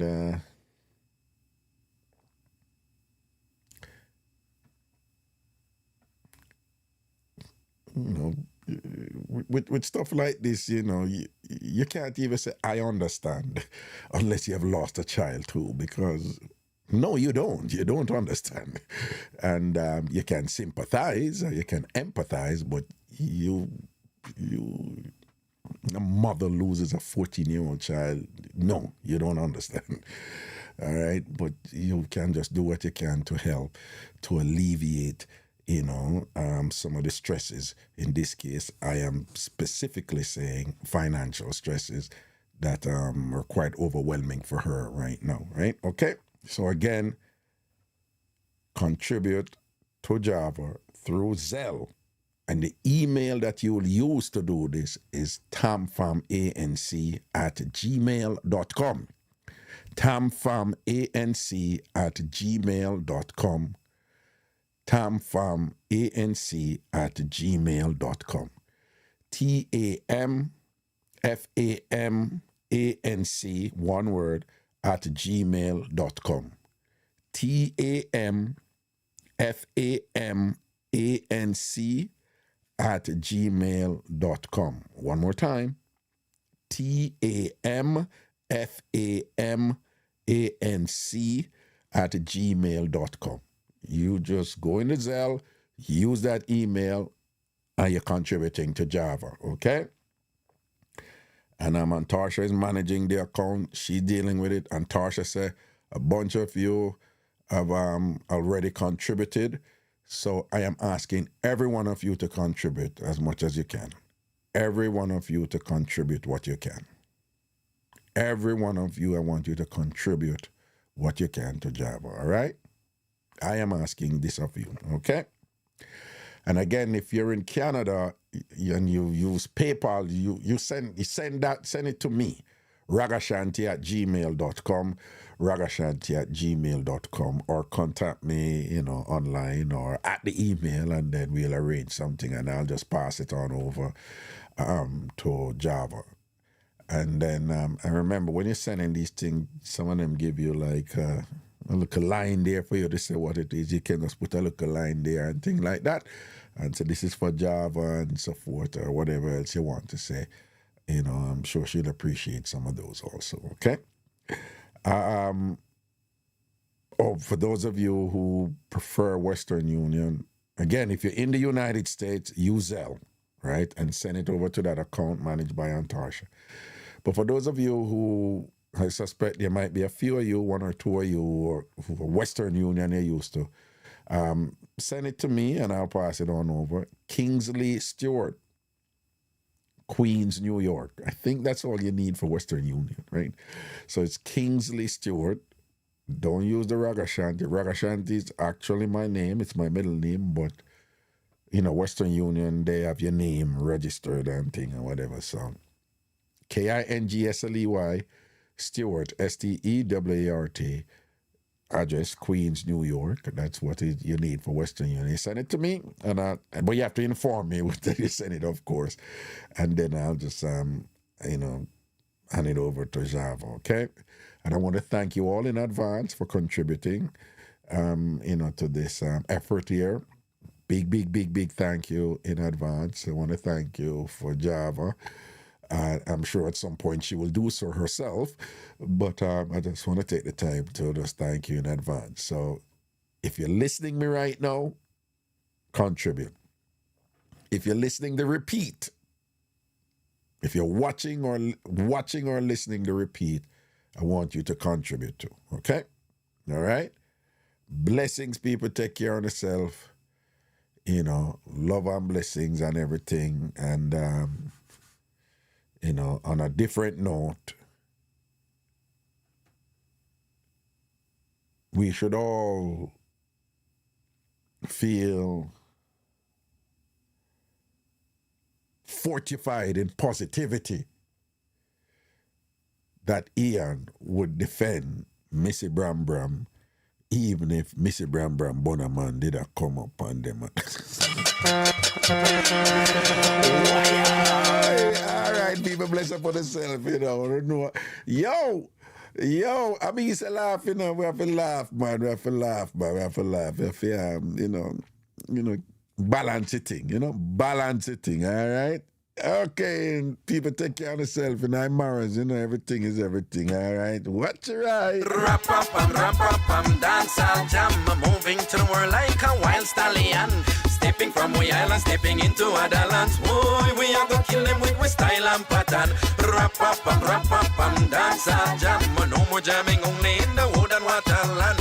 Gone international, cross oceans, land. We are gonna mad them with style and pattern. Get to music, legitimate cultural space, a mental relief and break from the rat race. Historically rich and culturally fit, but many critics, they don't understand it. Now hear this small talk from Raga Shanti. Dancehall is about expressing humanity through music and dance, confront reality to construct ourselves and our identity. For example, the growth of the dancehall culture is tied to our heritage like Kumina and Dinky Mini and Gary Benta, balancing the sacred with the secular. So to the ignorant, hypercritical, believing dancehall totally superficial, just comprised of nonsense and pure stupidity. Your criticism do lack credibility, cause you know you when Beanie Man defend the liquor pickety. You know you when ladies preach safe sex to it. You know you when bout it born political misery, but as them chat too clad, lock them up throw away the key. But rap-a-pam, dance-all jam, I'm moving to the world like a wild stallion. Stepping from we island, stepping into other lands. Boy, we are gonna kill them with style and pattern. Rap-a-pam, dance-all jam, no more jamming, only in the wood and waterland. Gone international, cross oceans, land. We are gonna mad them with style and pattern. And me say dancehall a me, oh, kill me with it. Me say dancehall a we, oh, mad me with it. So when me hear the critic, them a tell we how they well we wrong. We have to rally back and drum me mic and sing this your song. If you only knew the blessing that the dancehall vibes bring, You woulda never fight against we. If you could only see the youth them when them a skank to the roughneck rhythm, you woulda know dancehall is a good same thing. Raga singers when they get to frustration get high and a man want see a next one die sometimes a rhythm make a bad boy cool and not try.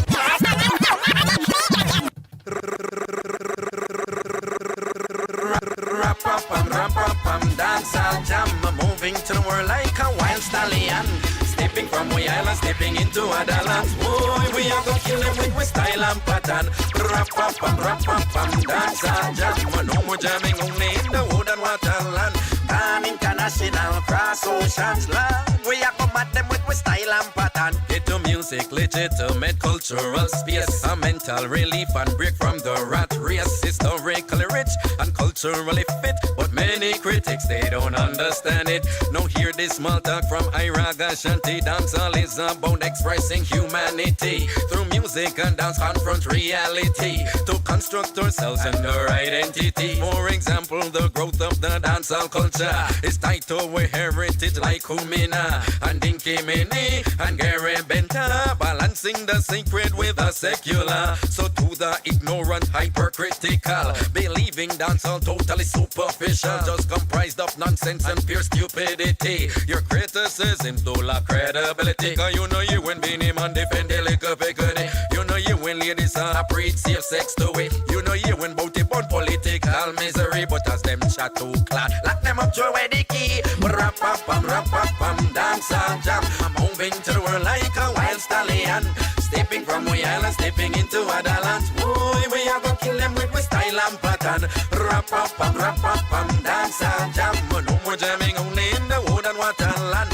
An international cross oceans land. We are gonna mad them with style and pattern. And me say dancehall me, oh, kill me with it. Me say dancehall we, oh, mad me with it. So when me hear the critic, them a tell we how they will we wrong. We have to rally back and drum me mic and sing this your song. If you only knew the blessing that the dancehall vibes bring, you woulda never fight against we.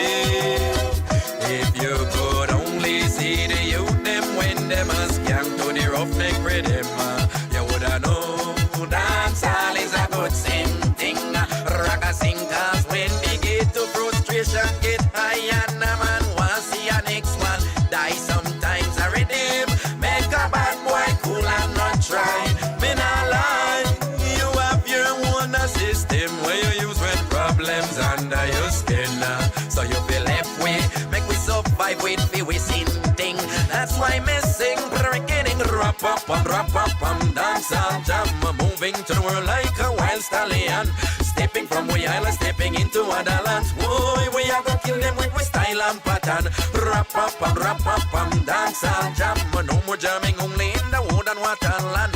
An international cross oceans land. We are gonna mad them with style and pattern. And me say dancehall me, oh, kill me with it. Me say dancehall me, oh, mad me with it. Me say dancehall you, oh, no take it from we. Me say dancehall we, oh, again, and me say rap-a-pam, dancehall jam. Moving to the world like a wild stallion. Stepping from we island, stepping into other lands. Boy, we are gonna kill them with style and pattern. Rap-a-pam, dancehall jam. No more jamming only in the wood and waterland. An international cross oceans land. We are come at them with style and pattern. We say rap-a-pam, dancehall jam. No more jamming only in the wood and waterland. An international cross. Yeah.